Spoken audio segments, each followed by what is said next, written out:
Let's start. तो हम आ गए अपने पहले क्वेश्चंस पे। पहला क्वेश्चन हमारा क्या लिखा हुआ है, ध्यान से पढ़िए। A charge 6 microcoulomb is placed at the centre of B of a semi circle. तो सेमी सर्किल के बी पर यानी उसके सेंटर पर एक चार्ज रखा है, that is the -6 microcoulomb. Okay, आगे।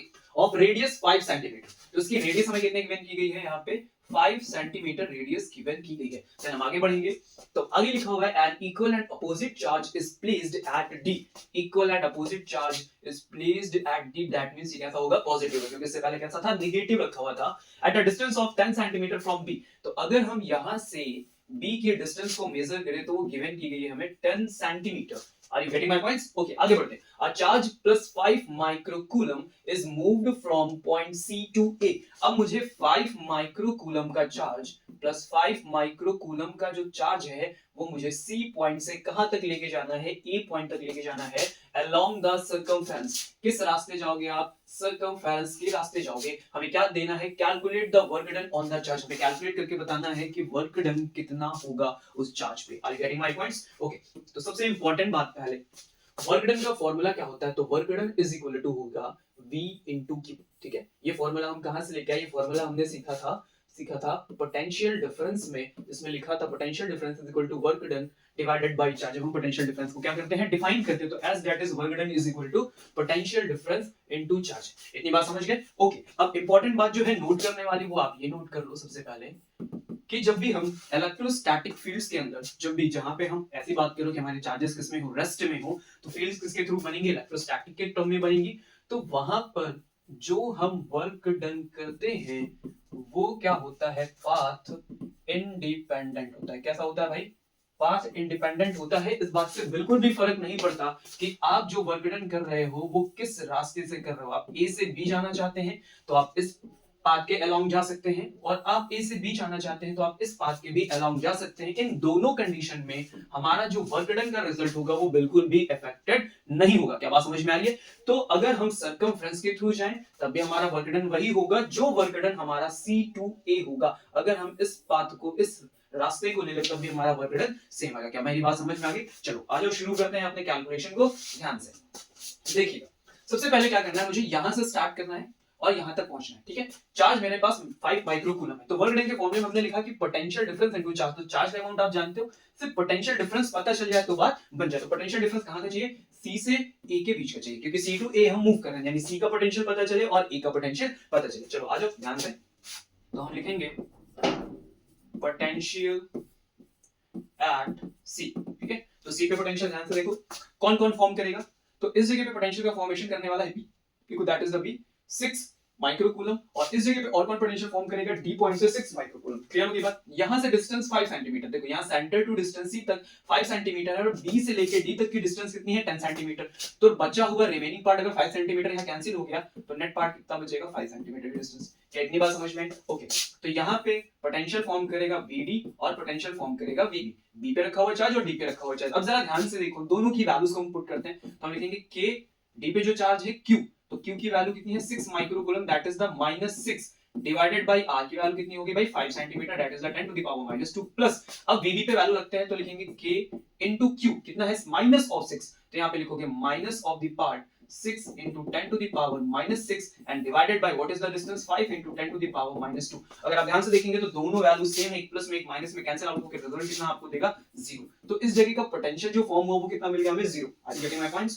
इस जगह का पोटेंशियल जो फॉर्म हुआ है वो कितना हो गया, 0। ठीक है, अब हम चलते हैं ए पॉइंट के लिए, क्योंकि मुझे ए पॉइंट पे भी कैलकुलेशन करना है। तो चलो आ जाओ, ये देखो ए पॉइंट का कैलकुलेशन क्या हो गया आएगा, तो निकालेंगे हम potential at A point.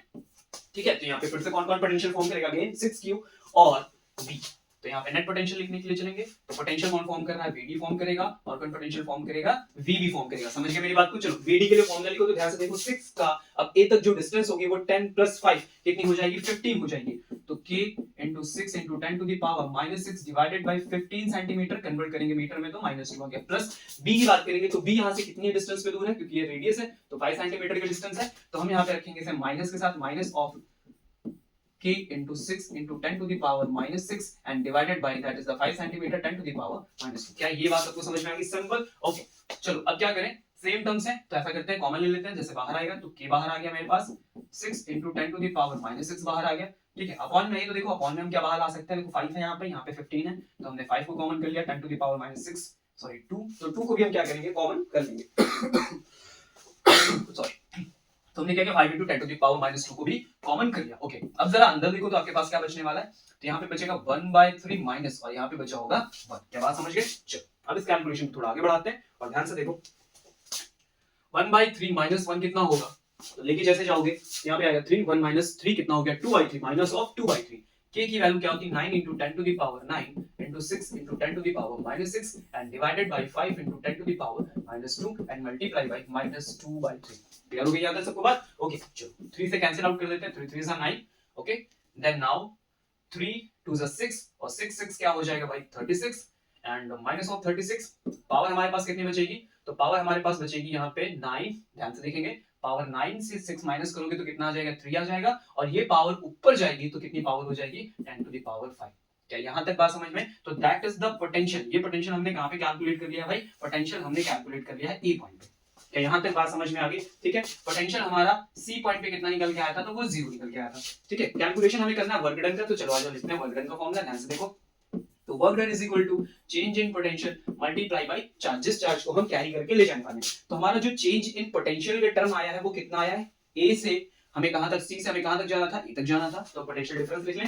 Potential difference लिखोगे तो a माइनस यानी -336 × 10 टू द पावर 5 -0, ठीक है, मल्टीप्लाइड बाय q। तो q की वैल्यू कितनी है 5 microcoulomb, 5 × 10 to the power minus कितना होगा 6 होगा। ओके सॉरी यहाँ पे अपॉन में 5 है, वो 5 का टर्म नहीं लिखा हमने। चलो आगे, तो आ गया -36/5 × 10 to the power 5 multiply by 5 × 10 to the power -6। 5 से 5 का टर्म कैंसिल आउट कर लेते हैं हम लोग, ठीक है, 5 और ये -1, तो मेरे पास बचेगा 36 × 10 टू द पावर -1 और इसे फाइनल लिखोगे तो आपका रिजल्ट आएगा -3.6 जूल।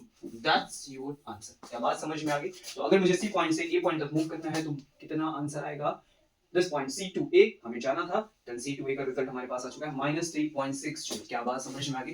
वेरी सिंपल क्वेश्चन, थोड़ा सा कैलकुलेटिव, बस इस बात को थोड़ा समझ के रखना है कि ये बिल्कुल पाथ इंडिपेंडेंट होता है, तो आपकी चीजें बहुत ही आसानी तरीके से सिंपल हो जाएंगी। क्या बात समझ गए? Get it? चलते हैं हम लोग अपने नेक्स्ट पार्ट पे। तो हम अपने नेक्स्ट पार्ट पे देखेंगे, अपने नेक्स्ट पार्ट में क्या लिखा हुआ है, given in figure shows each of uncharged capacitor. यहाँ पे जितने भी कैपेसिटर लगे हुए हैं वो सारे कैपेसिटर कैसे हैं, uncharged, have capacitance of 25 microfarad. सबकी जो वैल्यू गिवन की गई वो में 25 माइक्रोफैराड गिवन की गई है। क्वेश्चन पूछा what charge will flow through the meter M, इस मीटर एम के थ्रू कितना चार्ज फ्लो करने वाला है when switch S is closed। जैसे हम इस स्विच को यहाँ पे लाके क्लोज कर देंगे तो सर्किट हमारा क्या होगा, कंप्लीट होगा और चार्ज यहाँ से फ्लो करना स्टार्ट कर देगा। तो कितना अमाउंट ऑफ चार्ज फ्लो करेगा, तो ध्यान से देखो हमारे पास ये जो तीनों कैपेसिटर लगे हुए हैं ये किस में लगे हैं, सबसे पहले हम ये कैपेसिटर पता कर लें। देखो ध्यान से, फॉर्मूला हमारे पास क्या होता है, तो अगर मैं यहाँ पे कहूँ Q इज इक्वल टू, तो फॉर्मूला होता है C × V। Get it? तो हमारे इन सर्किट में टोटल कितना अमाउंट ऑफ कैपेसिटेंस लगा वो हमें पता चल जाए। व्हाट इज द पोटेंशियल जिस पे ये सप्लाई हो रहा है, तो दैट इज द 4200 वोल्ट, ये गिवन है। तो हमें पहले क्या पता करना पड़ेगा, C नेट, ठीक है। तब ये सीरीज है पैरेलल है, ये पता करते हैं। तो पता करने का सिंपल सा तरीका है कि अगर उनकी प्लेट्स का जो कनेक्शन है, फॉर एग्जांपल कि मेरे पास 2 कैपेसिटर है, 3 कैपेसिटर है, तो उनकी सभी एक प्लेट का कनेक्शन एक जगह और अगली प्लेट का कनेक्शन एक जगह होना चाहिए, ठीक है, ऐसे पहचानते हैं। फॉर एग्जांपल देखो ये पहला कैपेसिटर की first plate, second plate, third plate, इन तीनों का कनेक्शन आप ले जाओगे तो आप यहां से मैच करा सकते हो। ये देखो हो गया। अगले का देखो कनेक्शन इस जगह से, फिर इसका यहां से, फिर इसका यहां से, इसका मतलब ये किसमें हो गए, पैरेलल में हो गए। और पैरेलल में हो गए तो पैरेलल का फार्मूला क्या होता है, C1 + C2 + C3। सबकी वैल्यू कितनी गिवन की गई है 25 + 25 कितना रिजल्ट हो गया भाई 75 और माइक्रोफैराड था तो माइक्रोफैराड के टर्म में हमने रिजल्ट लिख लिया। ओके चलते हैं फाइनल फार्मूले में। तो Q = होगा C × V। तो C की वैल्यू लिखी 75, माइक्रो का मतलब 10 to the power -6 multiplied by V। What is the V, 4200 4200। चलो मल्टीप्लाई करते हैं तो 75 × 42 × 10 to the power -6 × 10 to the power 2। क्या बात समझ गए? चलो आ जाओ जल्दी से मल्टीप्लाई कर लेते हैं। वैल्यू कितनी आएगी, 5 2 10 into 42 10 15 20 30 3150। हमारे पास रिजल्ट आ गया 3150 into 10 to the power -4 और इसे सिंपल करोगे तो आपके पास आएगा 315 into 10 to the power -3। That is the coulomb. तो इस मीटर में कितना मेजरमेंट आएगा, दिस इज द रिजल्ट। इसी रिजल्ट को हम चाहे तो लिख सकते हैं 315 और क्योंकि -3 में आया तो इसे लिख सकते हैं माइक्रोकूलम। तो इतना जो अमाउंट है चार्ज का वो इस मीटर के थ्रू क्या किया जाएगा, मीटर के थ्रू क्या किया जाएगा, चेक किया जाएगा, कैलकुलेट किया जाएगा, मेजर किया जाएगा, रीड किया जाएगा। क्या बात समझ में आ गई? सिंपल क्वेश्चन था, गेट इट? आया समझ में? बढ़ते हैं आगे नेक्स्ट पार्ट पे। नेक्स्ट क्वेश्चन नंबर 3 सीबीएसई 2023 का है, ध्यान से पढ़ेंगे क्या लिखा हुआ है। Consider two identical point charges located at points 0,0 and a,0। ठीक है, 0,0 और a,0 बनाएंगे। तो 0,0 का मतलब क्या होता है भाई? ओरिजिन हो गया। अब हमें चलना है यहाँ पे a,0 पे चलना है, तो a का मतलब हो गया x एक्सिस, यानी यहाँ पे मुझे मिलेगा a,0। क्या बात समझ गए? Gate it? ओके। क्वेश्चन क्या पूछा है? Is there is a point on the joining line them at which the electric field 0? क्या इस joining line पे कोई एक ऐसा पॉइंट मिलेगा जहां पे इलेक्ट्रिक फील्ड का रिजल्ट हमें 0 मिल जाए? ठीक है, तो उसने क्या बोला था कि आइडेंटिकल चार्जेस रखना, तो मैंने यहाँ पे प्लस क्यू और प्लस क्यू को लाके रख लिया। अब इसकी ज्वाइनिंग लाइन पे अगर मुझे कहीं पे कोई भी पॉइंट फाइंड आउट करना है जहां का रिजल्ट 0 हो या ना हो, कुछ भी, फॉर एग्जांपल कोई भी वैल्यूज गिवन कर दी जाए, तो उसका तरीका क्या है? हम एक चार्ज की तरफ से कोई भी पॉइंट पे डिसाइड करते हैं। ठीक है, कोई भी पॉइंट डिसाइड करते हैं, फॉर एग्जांपल हम यहाँ पे P डिसाइड कर लिया और वहां से इसके डिस्टेंस को हम लेट करते हैं, दैट इज y z, आप जो चाहो लेट कर सकते हो। Q से लेके Q तक का जो गैप है वो आपको साफ साफ दिखाई दे रहा है, कितना है? a है। तो टोटल गैप यहाँ से कितना हो गया भाई? a हो गया। अगर ये x हो गया तो यहाँ से बचा हुआ पार्ट कितना हो गया? तो वो कितना हो जाएगा सर? a माइनस x हो जाएगा। इतनी बात समझ में? अब इस P पॉइंट पे कौन इलेक्ट्रिक फील्ड बनाएगा सर? ये वाला चार्ज इलेक्ट्रिक फील्ड बनाएगा। और कौन बनाएगा? ये वाला चार्ज इलेक्ट्रिक फील्ड बनाएगा। ठीक है, और इन दोनों का जो रिजल्ट है वो हमसे डिमांड क्या की गई? कितना होना चाहिए? 0 होना चाहिए। तो चलो आ जाओ, लिखते हैं एट पॉइंट P के लिए, तो vector E1 plus vector E2 का जो रिजल्ट है वो फाइनल मुझे कितना चाहिए? 0 चाहिए। चलो आ जाओ समझते हैं, लिखेंगे फॉर्मूला। तो k q बाय क्या होता है? r स्क्वायर, तो यहाँ पे डिस्टेंस कितनी है? x स्क्वायर प्लस, फिर दोबारा फॉर्मूला यहाँ से यहाँ के लिए लिखते हैं, तो लिखेंगे k q बाय, इस बार डिस्टेंस कितनी है? a माइनस x का whole square is equal to 0। क्या यहाँ तक बात समझ में आ गई? Simple, get it? ओके। अब जरा ध्यान से देखो, ध्यान से देखो, इस पॉजिटिव चार्ज की जो फील्ड लाइंस है वो किधर जाएंगी? प्लस से आगे की तरफ, यानी इस डायरेक्शन में मुझे क्या मिलेगा? E1 मिलेगा। इस पॉजिटिव चार्ज की फील्ड लाइंस मुझे इस तरफ मिलेंगी, यानी इस डायरेक्शन में मुझे क्या मिलेगा? E2 मिलेगा। यानी जो हम नेट रिजल्टेंट यहाँ पे लिखने जा रहे हैं वो मुझे कैसे मिलने वाला है? एक दूसरे को सब्ट्रैक्ट करके। कैसे मिलेगा भाई? एक दूसरे को सब्ट्रैक्ट करके, दैट इज द माइनस। आप ऐसा समझ लो, या दूसरी तरीके से ऐसा समझ सकते थे, इस डायरेक्शन की वैल्यू को हम लिखते हैं यहाँ पे आई कैप के साथ, और इस डायरेक्शन की वैल्यू को हम लिखते हैं माइनस आई कैप के साथ, तभी क्या होता है? रिजल्ट माइनस में आता है। चलो आगे ट्रांसफर करते हैं वैल्यू को उधर से उधर, साइन करिए, kq by x square is equal to kq by a minus x का होल स्क्वायर। kq से kq कैंसिल आउट करेंगे तो 1 बाय x स्क्वायर, यानी सीधे सीधे लिख रहा हूं मैं x square is equal to a minus x का होल स्क्वायर। दोनों तरफ होल स्क्वायर है, कैंसिल आउट कर सकते हैं, तो x is equal to plus minus a minus x मिलेगा मुझे। तो यहां पे रिजल्ट मैंने ले लिया a माइनस x। ठीक है, फाइनल रिजल्ट देखो क्या मिलेगा? x is equal to plus minus a minus x। ठीक है, तभी मैं पॉजिटिव के साथ सॉल्व करता हूं, तो a is equal to a minus x, x का टर्म इधर भेजेंगे तो 2x is equal to a मिलेगा, then x is equal to क्या हो जाएगा भाई? a बाय 2 हो जाएगा। रिजल्ट यहां पे कितना आ चुका है? a बाय 2 आ चुका है। अब हम सेकंड पॉइंट पे चलेंगे। देखो सेकंड पॉइंट क्या लिखा है? Is there is a point on a joining line them at which the electric potential is 0। अब मुझे क्या चेक करके देना है? इलेक्ट्रिक पोटेंशियल हमारा 0 होगा या नहीं होगा। तो जल्दी से वीडियो को पॉज करो, खुद से करो, सेम वे होगा, सेम तरीके से हमें सॉल्व करना है। जल्दी से पॉज करिए, शुरू करिए। हो गया सबका? कर लिया? कर लिया। चलो आ जाओ, क्या करना है? फिर से आप एक लाइन बनाओगे, प्लस क्यू रखोगे, उसके बीच का गैप कितना है? तो हमने पहले बात की है कि दिस इज द 0,0 से a,0, तो टोटल डिस्टेंस हमारी कितनी होगी? हो गई। मिड पे ले जाओ, एक पॉइंट लेट करो, पहली तरफ से जो डिस्टेंस आप लेट करोगे उसे x लेट कर लीजिए, अगली तरफ से जो बची रिमेनिंग पार्ट होगी वो कितनी हो जाएगी भाई? a माइनस x हो जाएगा। Are getting my points? अब दोनों से q से और इस q से इसके लिए क्या लिखोगे आप? फॉर्मूला लिखोगे। क्या लिखोगे आप? फॉर्मूला लिखोगे, यानी फाइनल क्या लिखना है भाई? v1 प्लस v2 का नेट रिजल्ट कितना आना चाहिए? 0 आना चाहिए। चलो इसकी वजह से लिखते हैं, तो लिखेंगे kq बाय x स्क्वायर, ठीक है, प्लस अब यहाँ पे रिजल्ट लाके लिखोगे v2 का, तो यहाँ पे लिखोगे kq by a minus x का होल स्क्वायर। ठीक है, क्या बात समझ में आ गई? ओके, अब जरा ध्यान से समझिएगा, जो पोटेंशियल है वो कैसी क्वांटिटी है? स्केलर क्वांटिटी है। अब स्केलर क्वांटिटी तो डायरेक्शन तो होगी नहीं, तो जैसे हमने इलेक्ट्रिक फील्ड में क्या किया था, डायरेक्शन देखी तो पता चल गया प्लस करना माइनस करना, फिर हमने नेट रिजल्ट निकाला। लेकिन यहाँ पे ऐसा नहीं होगा, क्योंकि जो ये स्केलर क्वांटिटी है तो हमें इसे एज इट इज क्या करना पड़ेगा? सॉल्व करके देना पड़ेगा। चलो तो लिखेंगे kq बाय x स्क्वायर, इस पार्ट को उधर भेजेंगे तो माइनस आएगा भाई kq by a minus x का होल स्क्वायर। क्या यहाँ तक बात समझ में आएगी? kq कैंसिल आउट कर देते हैं। ठीक है, आगे रिजल्ट पे आएंगे। मैं यहाँ पे लिख लिया भाई x square is equal to, मैंने लिखा यहाँ पे a माइनस x का होल स्क्वायर। ठीक है, फॉर एग्जांपल a माइनस के साथ। अब देखो यहाँ से जब रिजल्ट निकालोगे ना, इंडर रूट के लिए जाओगे तो आपको इमेजिनरी वैल्यूज मिलनी स्टार्ट होगी। इमेजिनरी वैल्यूज मिलेंगी मतलब रिजल्ट पॉसिबल नहीं है। थोड़ी देर के लिए मान लो इमेजिनरी वैल्यू सब साइड कर देते हैं, आपको एक बेसिक कैलकुलेशन करके देता हूँ। देखो माइनस को रखा मैंने, इसको मैंने बोला a माइनस एक्स लिख लो, ठीक है, ये गलत है, फिर भी समझ लो बात को। अगर फॉर एग्जांपल ऐसा होता है, आप इमेजिन नहीं समझते हो, ऐसे करते हो, ठीक है। तो देखो x equal to minus a और लिखा भाई प्लस x।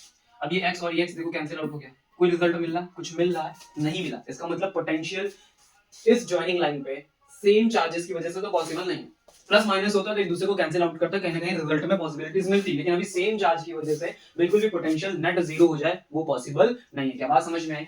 ठीक है, तो जो हमने बोला था कि v इक्वल टू 0 मिलेगा, ऐसा पॉसिबल नहीं है। क्वेश्चन पूछा था ये कि ऐसा है, तो आप क्या बोलोगे सर? नहीं, बिल्कुल भी ऐसा नहीं है। पोटेंशियल जीरो होगा तो आंसर होगा भाई इसका नहीं। ठीक है, यहाँ पे रिजल्ट आपका नो आया, यहाँ पे रिजल्ट आपका यस आया। जस्टिफाई योर आंसर, मैंने यहाँ पे जस्टिफिकेशन दे दी, कैलकुलेशन करके दिखा दिया, इससे बड़ा जस्टिफिकेशन क्या ही होगा सर। चलो अगले पार्ट आते हैं। क्वेश्चन नंबर 4, ध्यान से देखेंगे क्या लिखा हुआ है। A system of two conductors is placed in air and they have net charge plus 80 microcoulomb and minus 80 microcoulomb. ठीक है, दो कंडक्टर्स हमारे पास है, हमने उनको एयर में प्लेस कर दिया है। ध्यान से देखिएगा, एक कंडक्टर हमने ये लिया, दूसरा कंडक्टर हमने ये लिया। ठीक है, एक कंडक्टर पे हमारा प्लस का 80 माइक्रोकूलम है और दूसरे पे हमारा क्या लिखा हुआ है, माइनस 80 ऑफ माइक्रोकूलम लिखा हुआ है, which causes a potential difference of 16 volt between them। इसकी वजह से इन प्लेट के बीच में कितना पोटेंशियल बन के तैयार हो गया भाई? 16 वोल्ट का पोटेंशियल बन के तैयार हो गया। तो इसके बीच का पोटेंशियल कितना हो गया? यहाँ पे लिखेंगे 16 वोल्ट। ओके, आगे बढ़ते हैं। जैसा क्वेश्चन बोलता जाए वैसे वैसे आप बढ़ते जाओ, और कुछ करना नहीं है हमें। क्या लिखा है? Find the capacitance of the system, find the capacitance of the system. हमें कैपेसिटेंस बताओ सिस्टम का। तो C is equal to क्या होता है भाई? Q by V होता है। C is equal to क्या होता है? Q by V। तो चलिए कैपेसिटेंस फाइंड आउट करें इसका। सिंपल, क्या बात समझ में आ गई? सिंपल तरीके से हम इसका कैलकुलेशन करेंगे। C is equal to क्या होता है भाई? Q by V होता है।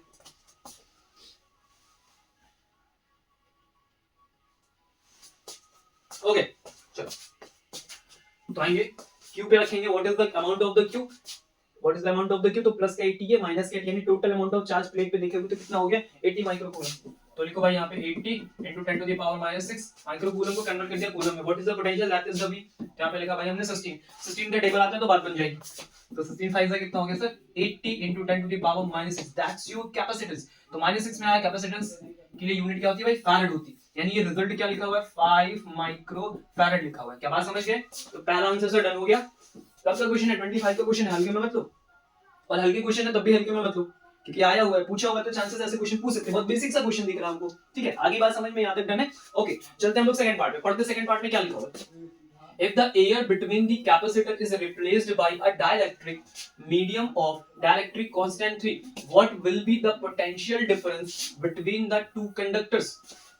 क्वेश्चन ने क्या बोला कि अभी तक ये जो प्लेट्स रखी हुई थी, चार्ज प्लेट्स थे, इनके बीच में एयर फिलअप थी। हमने यहाँ से क्या किया? एयर को रिप्लेस करके एक डायरेक्ट्रिक कांस्टेंट फिलअप कर दिया, और वो डायरेक्ट्रिक कांस्टेंट का जो अमाउंट इन्होंने दिया वो कितना दे दिया? 3 दे दिया। तो अब बताओ कि हमारे जो पोटेंशियल का रिजल्ट है उस पे क्या फर्क पड़ने वाला है, हमारे पोटेंशियल के रिजल्ट पे क्या फर्क पड़ने वाला है। ठीक है, तो जरा इसको थोड़ा सा ऊपर उठाते हैं और यहाँ पे कैलकुलेशन करते हैं। समझिएगा ध्यान से बात को। फिर से हम यही प्लेट लेते हैं, इस बार हम इसके अंदर डायरेक्ट्रिक कांस्टेंट फिलअप करेंगे, that is the K is equal to 3। Charges यहाँ पे 80 और 80 हमने लगा के रखे हैं। ठीक है, तो ये माइनस के 80 हो गया, फॉर एग्जांपल ये प्लस के 80 हो गया। हमें क्या पता करना है कि भाई अब जो हमारे पास नया पोटेंशियल है वो क्या बन के आएगा, what is our new potential, वो हमें कैलकुलेट करके देना है। क्या बात समझिए? अब देखो क्या होगा कि जैसे आप कोई डायरेक्ट्रिक कांस्टेंट फिलअप करते हो तो जो C की वैल्यू होती है, जो कैपेसिटेंस की वैल्यू होती है, वो क्या होती है? इंक्रीज कर जाती है। वो क्या करती है भाई? वैल्यू इंक्रीज कर जाती है, और एट दैट टाइम जो पोटेंशियल का रिजल्ट होता है वो क्या होता है? डिक्रीज होता है। ठीक है, अभी समझो, इसका कनेक्शन कहीं भी किसी सेल या बैटरी से किया नहीं गया। ठीक है, अभी कोई कनेक्शन है नहीं, सिर्फ चार्ज था। जब चार्ज होगा तो क्या होगा?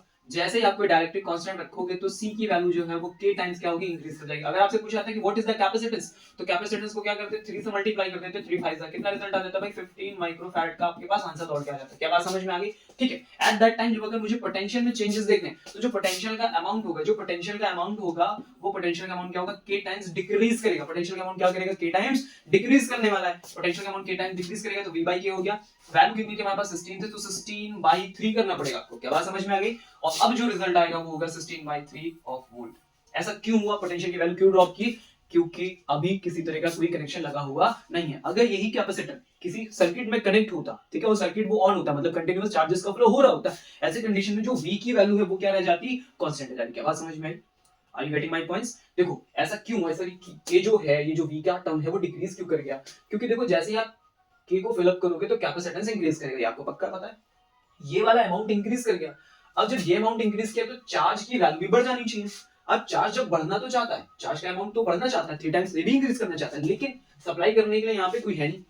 तो जब सप्लाई करने के लिए कोई है नहीं तो उस रेशियो को, मतलब इस क्यू को कांस्टेंट रखने के लिए, मेंटेन करने के लिए पोटेंशियल की वैल्यू क्या करेगी, ड्रॉप करेगी, तभी तो जाके आपका क्यू मेंटेन रह पाएगा। Q is equal to C into V. हमने क्या कर दिया, समझो बात, बहुत सिंपल सी बात है। देखो यहाँ पे Q इज इक्वल टू क्या होता है भाई, C into V।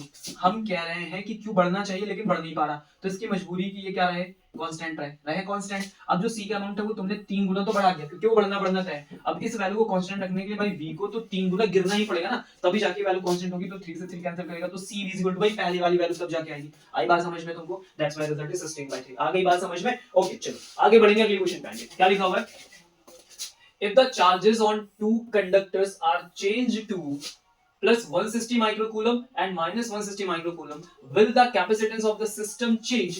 Give reason your answer। ठीक है, अब इस बात को समझते हैं। ठीक है, फिर से 2 स्टेप आगे बढ़ेंगे और ध्यान से देखेंगे।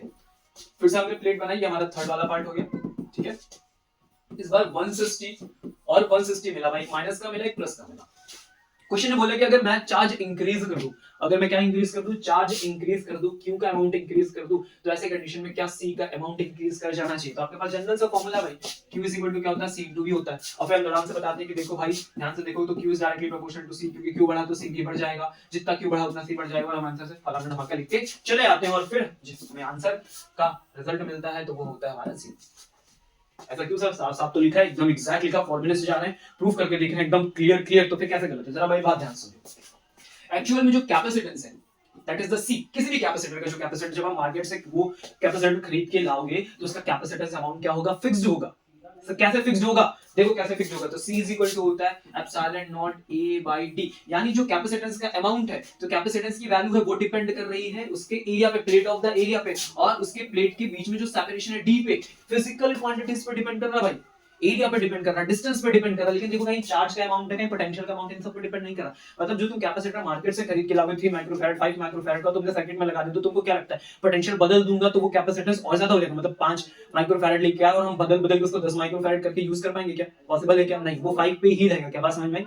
मैक्सिमम अमाउंट है 5, उतना जाएगा, उससे कम रखना चाहो तो पॉसिबिलिटीज बन सकती है, लेकिन वो रहेगा 5 का ही। आप उतना प्रोवाइड करोगे तो चार्ज स्टोर करेगा, नहीं तो नहीं करेगा, लेकिन रहेगा कितने का, 5। यानी किस पे डिपेंडेंट है, फिजिकल क्वांटिटीज पे डिपेंडेंट है, ना कि चार्ज और पोटेंशियल पे डिपेंडेंट है। क्या बात समझ में आ गई? क्या बात समझ में आ गई? तो आप क्या लिखोगे, नो इफेक्ट, किसी तरह का सर कोई इफेक्ट नहीं आएगा, मतलब कोई चेंज हमें देखने को नहीं मिलने वाला। क्वेश्चन ने क्या पूछा था, तो एक बार ध्यान से देख लो। क्वेश्चन ने पूछा था कि when the capacitance of the system change, तो आंसर है no sir, it will not change because it depends upon the physical quantities. Give your answer, हमें अपना रीजन देना है आंसर का। तो रीजन क्या दोगे, C is equal to epsilon naught A by D, these are the physical quantities which upon dependent the capacitance of the capacitor। आगे बात समझ में? Gate it? ओके चलो बढ़ते हैं नेक्स्ट पार्ट पे। आजकल थोड़ा ऊपर नीचे समझना बात को। क्वेश्चन नंबर 5 पे आ गए, ध्यान से देखिए। क्वेश्चन नंबर 5 को क्या लिखा है, A parallel plate capacitor has two parallel plates। थोड़ा लंबा चौड़ा है, पता है क्या है, केस स्टडी 2025 में ये केस स्टडी पूछी गई थी, तो वो केस स्टडी लिखी हुई है। ठीक है, थोड़ा ध्यान से पढ़ते। A parallel plate capacitor has two parallel plates which are separated by an insulating medium like air, mica, etc. ठीक है, उसके बीच में air या ऐसा कुछ fill up है। When the plates are connected to the terminals of a battery, they get equal and opposite charges। ठीक है, ओके आगे। And the electric field is set up in between them।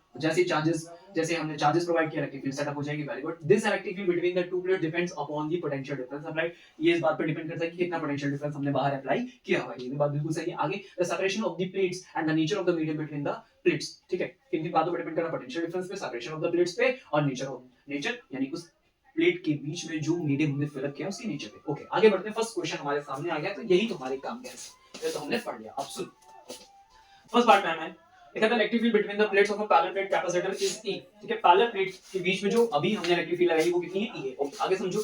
Now the separation between the plates double. अभी उनके बीच का जो separation है क्या कर दिया गया, डबल कर दिया गया, 2 गुना कर दिया गया। एंड साइमल्टेनियसली, और उसी टाइम पे applied potential difference between the plates is reduced to half. और उसी टाइम पे उनके बीच में जो पोटेंशियल उसे क्या कर दिया गया, आधा कर दिया गया है। ठीक है, the new value of electric field between the plates. तो इलेक्ट्रिक फील्ड की वैल्यू जरा समझो। हम लोगों ने पढ़ा इलेक्ट्रिक फील्ड, पोटेंशियल, इन सबका रिलेशन पढ़ा हुआ है। तो हमने पढ़ा E is equal to dV by dr minus dV by dr, ऐसा पढ़ा हमने। ठीक है, तो E is equal to क्या हो जाएगा भाई, बेसिक सा term V by D। Okay ये पहली बात है, जब इलेक्ट्रिक फील्ड ई थी तो पोटेंशियल भी रहा होगा, सेपरेशन डी रहा होगा। अभी उन्होंने क्या चेंजेस किए, उन्होंने कहा कि भाई हम पोटेंशियल को क्या करने जा रहे हैं, आधा कर देंगे और इसके बीच की सेपरेशन को हम क्या कर देंगे, 2 टाइम्स कर देंगे। अब आप बताओ कि मेरा ई का रिजल्ट क्या होगा, और चलो देखते हैं। ये वाला 2 भाई नीचे लेके आओ तो क्या हो गया, 1/4 v by d। ठीक है, अब जरा ध्यान से देखो तो ये v by d किसका रिजल्ट है, पहले वाले e का रिजल्ट है, तो हमने लिखा यहाँ पे भाई e/4, that is the e dash. तो पहला कोई ऑप्शन यहाँ पे हमको दिख रहा है, ऑप्शन नंबर सी दिख रहा है, ऑप्शन नंबर सी आया e/4। तो पहली जो इलेक्ट्रिक फील्ड है उसके according second time electric field कितनी हो जाएगी, 1/4 हो जाएगी। वेरी सिंपल सर, आगे बढ़े सर। ओके आगे बढ़ते हैं और हम आएंगे अपने सेकंड पार्ट पे। जरा ध्यान से देखो क्या लिखा हुआ है। A constant electric field is to be maintained. A constant electric field is to be maintained. The two plates of the capacitor whose separation d, जिनके बीच का सेपरेशन कितना गिवन किया गया, हमें d गिवन किया गया, changes with time। Changes with time, क्या change कर रहा है, जो उनके बीच का सेपरेशन है वो टाइम के साथ क्या हो रहा है, चेंज हो रहा है, इंक्रीज करता जा रहा है। Which of the graph correctly depict the potential difference V to be applied to maintain the constant electric field. अभी हमने क्या बात की कि इलेक्ट्रिक फील्ड का फॉर्मूला होता है V/d। ठीक है, बात को समझिए। अब क्वेश्चन को ध्यान से समझो। क्वेश्चन कह रहा है कि जो d की वैल्यू है वो लगातार बढ़ती चली जा रही है, d की वैल्यू क्या है, वो लगातार बढ़ती जा रही है, तो हमारे v को कैसा परफॉर्म करना होगा ताकि जो e की वैल्यू है वो कांस्टेंट बनी रहे, ताकि e की वैल्यू क्या बनी रहे, कांस्टेंट बनी रहे। तो अगर समझो, अगर मेरा d इंक्रीज कर रहा है, d मेरा इंक्रीज कर रहा है, तो इलेक्ट्रिक फील्ड क्या करनी चाहिए, डिक्रीज करनी चाहिए। d इंक्रीज करेगा तो डिक्रीज यूनिवर्सिटी पे पूछ रहा है। अगर मुझे इसे मेंटेन रखना है तो एट दैट टाइम मुझे पोटेंशियल का रिजल्ट क्या करना पड़ेगा, बढ़ाना पड़ेगा।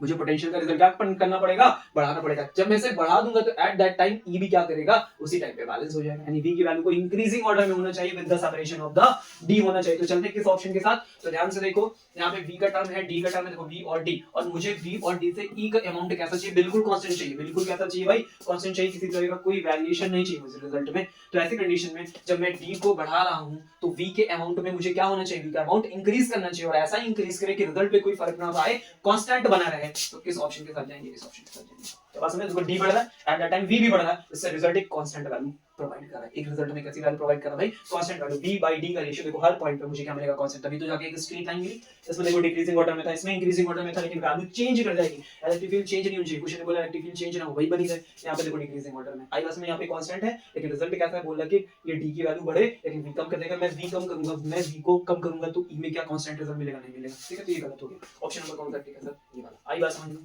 क्लियर हो सबको। ठीक है, आगे बढ़ते हैं। चलो आ जाते हैं हम लोग थर्ड पार्ट पे, ध्यान से देखते हैं थर्ड पार्ट को। वो समझ थर्ड पार्ट देखो, यहाँ पे देखो m p q, m पे नेगेटिव चार्जेस रखे हुए हैं, q पे पॉजिटिव रखे हुए हैं। चलो आगे इस बात को पढ़ते हैं। In the above figure p q are the two parallel plates of the capacitor। Capacitor की दो पैरेलल प्लेट्स है, plates q at positive potential with respect to plate p। ठीक है, q पॉजिटिव पे है p के comparison में, तो p कैसा हो गया, नेगेटिव हो गया। mn is an imaginary line। mn एक ऐसी लाइन है जो एज इमेजिनरी, मतलब उसके बीच में एक्चुअल में प्रेजेंट नहीं है, बस हमने इसे ड्रॉ किया है। ठीक है, परपेंडिकुलर दो प्लेट्स, प्लेट्स की कैसी है, परपेंडिकुलर है। Which of the graph shows the correctly variation of the magnitude of electric field strength E along the line MN। तो इलेक्ट्रिक फील्ड के कंपैरिजन में मुझे बताना, उसकी स्ट्रेंथ के कंपैरिजन में मुझे बताना है कि इसमें से कौन सा ग्राफ है जो एग्जैक्ट क्या होने वाला है, करेक्ट होने वाला है, कौन सा ग्राफ करेक्ट होने वाला है। तो जल्दी से वीडियो को पॉज करो, जल्दी से वीडियो को पॉज करो, मुझे आंसर बताओ कि कौन सा आंसर सही होगा।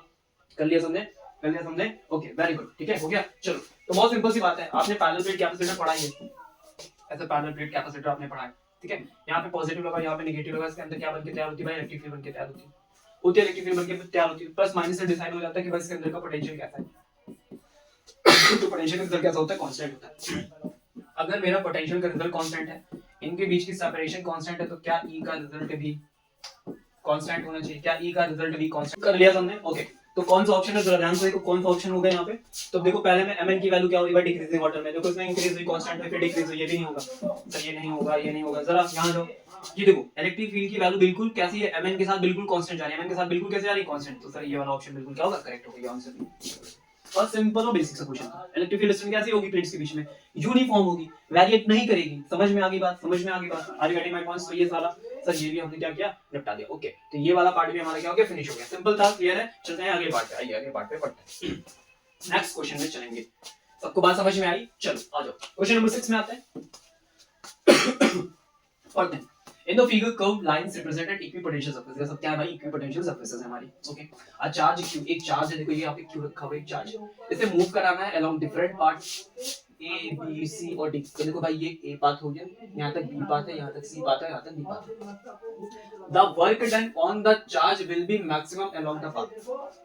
हमको बताना है कि किस पाथ के along हमारा जो वर्क डन होगा वो मैक्सिमम होगा। तो सिंपल सी बात है, वर्क डन का फॉर्मूला भी हमने बात की, work done is equal to potential difference multiply by charge. अब आप देख लो कि किस पाथ के बीच में सबसे बड़ा पोटेंशियल डिफरेंस है, सबसे बड़ा पोटेंशियल डिफरेंस है, वही अमाउंट क्या होगा, सेम होगा भाई। क्यू चार्ज तो उन्होंने हमें गिवन कर दिया, ठीक है, इन्होंने हमें जो क्यू चार्ज दिया है वो कैसा दिया है, कैपिटल क्यू दिया है, तो ये तो सबके लिए सेम है, बस ये पता करो जिसमें वैल्यू ज्यादा वहां का वर्क डन भी ज्यादा।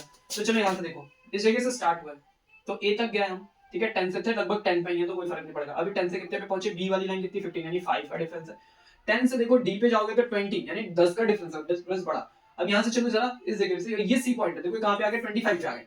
तो ये वाला जो पॉइंट है मान लो 10 पे, तो ये 25 पे, तो कितने का डिफरेंस है, 15 का डिफरेंस है, यानी वैल्यू क्या सबसे बड़ी, तो सबसे बड़ा वर्क डन आप क्या करोगे, सिंपल 25 का क्वेश्चन। देखने में देखो थोड़ा सा लग रहा है कि पता नहीं कैसे क्या होगा, बहुत सिंपल, एक छोटे से फॉर्मूले को बस देख के आंसर हमने बता दिया, गेट इट। ओके चलो बढ़ते हैं अगले पॉइंट पे, आते हैं नेक्स्ट पार्ट पे।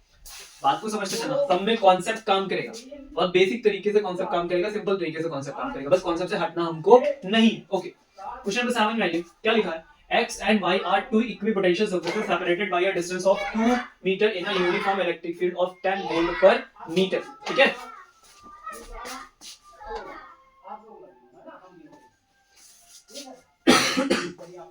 ओके क्वेश्चन नंबर 7 में क्या लिखा है, x and y are two equipotential surfaces separated by a distance of 2 meter, ठीक है, हमारे पास एक x सरफेस हो गया, एक y सरफेस हो गया, जिसके बीच का सेपरेशन कितना गिवन किया गया है, तो सेपरेशन गिवन किया गया हमें 2 मीटर का। Okay in a uniform electric field of 10 volt पर मीटर, इसके बीच में जो वोल्ट मीटर यानी इलेक्ट्रिक फील्ड लगी वो कैसी है भाई, यूनिफॉर्म है, देखो साफ-साफ दिख रही है, कितने अमाउंट की, 10 वोल्ट पर मीटर की। अब क्या क्वेश्चन लिखा है, surface x has a potential of 10 volt, जो सरफेस x है यहां का पोटेंशियल इन्होंने हमें बोला कि कितना है आपका, 10 वोल्ट है।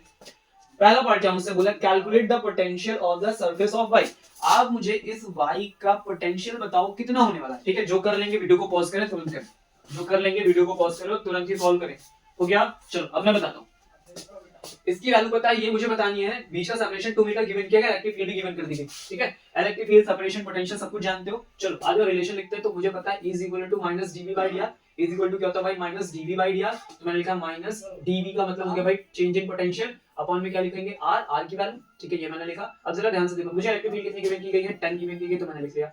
चेंज इन पोटेंशियल पे बात करते हैं, तो पोटेंशियल मेरा फाइनल का यहां से वहां का, ठीक है, तो मैं लिखूंगा -(Vx - Vy), ठीक है, कोई दिक्कत परेशानी समस्या नहीं। सर r की वैल्यू पे आ जाओ, चलो r की वैल्यू कहां गिवन की गई, मुझे r बोला गया 2 मीटर गिवन किया गया, इधर आ जाओ, that is value given 20 minus x की वैल्यू गिवन की गई है, तो -(10 + Vy), ठीक है, कितना आ गया मेरे पास, Vy चाहिए तो माइनस का 10 इधर भेजो भाई, तो 20 + 10 इज इक्वल टू कितना हो गया, Vy कितना रिजल्ट आया, 30 आया, कितना आया भाई, 30 आया। तो यहाँ का जो पोटेंशियल होगा वो कितना होगा यहाँ पे, that is the 30 volt। क्या बात समझ गए, this is the 30 volt and this is the 10 volt। are you getting my points, are you getting my points, simple था, बेसिक तरीका था, सॉल्व हो गया, वेरी गुड। चलो क्या सबके यही आंसर आए थे, आगे बढ़े हम लोग बी पार्ट पे आ जाएं।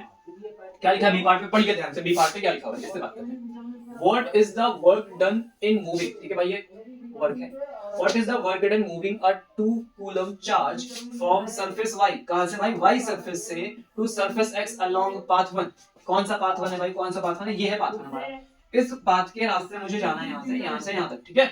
How will this work change, how will this work change, कितना वर्क चेंज होगा व्हेन यही charge is moved along path 2, और जब इसी चार्ज को हम इस पाथ के थ्रू ले जाएंगे, पहले देखो ऐसे लेंगे फिर ऐसे लेंगे। थोड़ी देर पहले हमने क्या बात की थी, पहले क्वेश्चन में बात की थी कि चार्जेस इलेक्ट्रोस्टैटिक फील्ड के अंदर मूव करेंगे भाई तो पाथ पे डिपेंडेंट नहीं होंगे, तो पहले यहां से बता दो how will this work change, तो कहते हैं sir no change, nothing change. 1 से जाओ 2 से जाओ, देखो फाइनल पॉइंट क्या भाई, y से x पे ही तो पहुंच रहा, पोजीशन सेम है तो मैं फाइनल पॉइंट पे डिपेंड होता है, तो पाथ डिपेंडेंट नहीं होता। Okay give a reason for your answer, तो हमने बता दिया पाथ डिपेंडेंट नहीं होता, बात खत्म हो गई। अब इनका जो कैलकुलेशन है कि हमें पता 2 कूलम चार्ज को अगर मैं लेके जाऊंगा तो मुझे कितना वर्क डन करना पड़ेगा, चलो आ जाओ वो कर देते हैं। तो वर्क डन का फार्मूला भाई क्या होता है, वर्क डन का फार्मूला क्या होता है, v यानी change in potential multiply bye q, तो कितना पोटेंशियल का डिफरेंस है भाई 30 और 10, 30 और 10 का डिफरेंस, तो देखो 10 - 30 करोगे, फाइनल पॉइंट ये इनिशियल पॉइंट है, 10 - 30 करोगे कितना आएगा भाई, -20 आया, मल्टीप्लाई बाय q, q का अमाउंट इन्होंने कितना गिवन किया है, 2 कूलम चार्ज है तो भाई 2 ले लो, ठीक है, मल्टीप्लाई करो, माइनस का कितना हो गया भाई 40 हो गया, 40 जूल ऑफ वर्क डन आपको क्या करना पड़ेगा, करके देना पड़ेगा, 40 ऑफ जूल का वर्क डन आपको क्या करके देना पड़ेगा सर,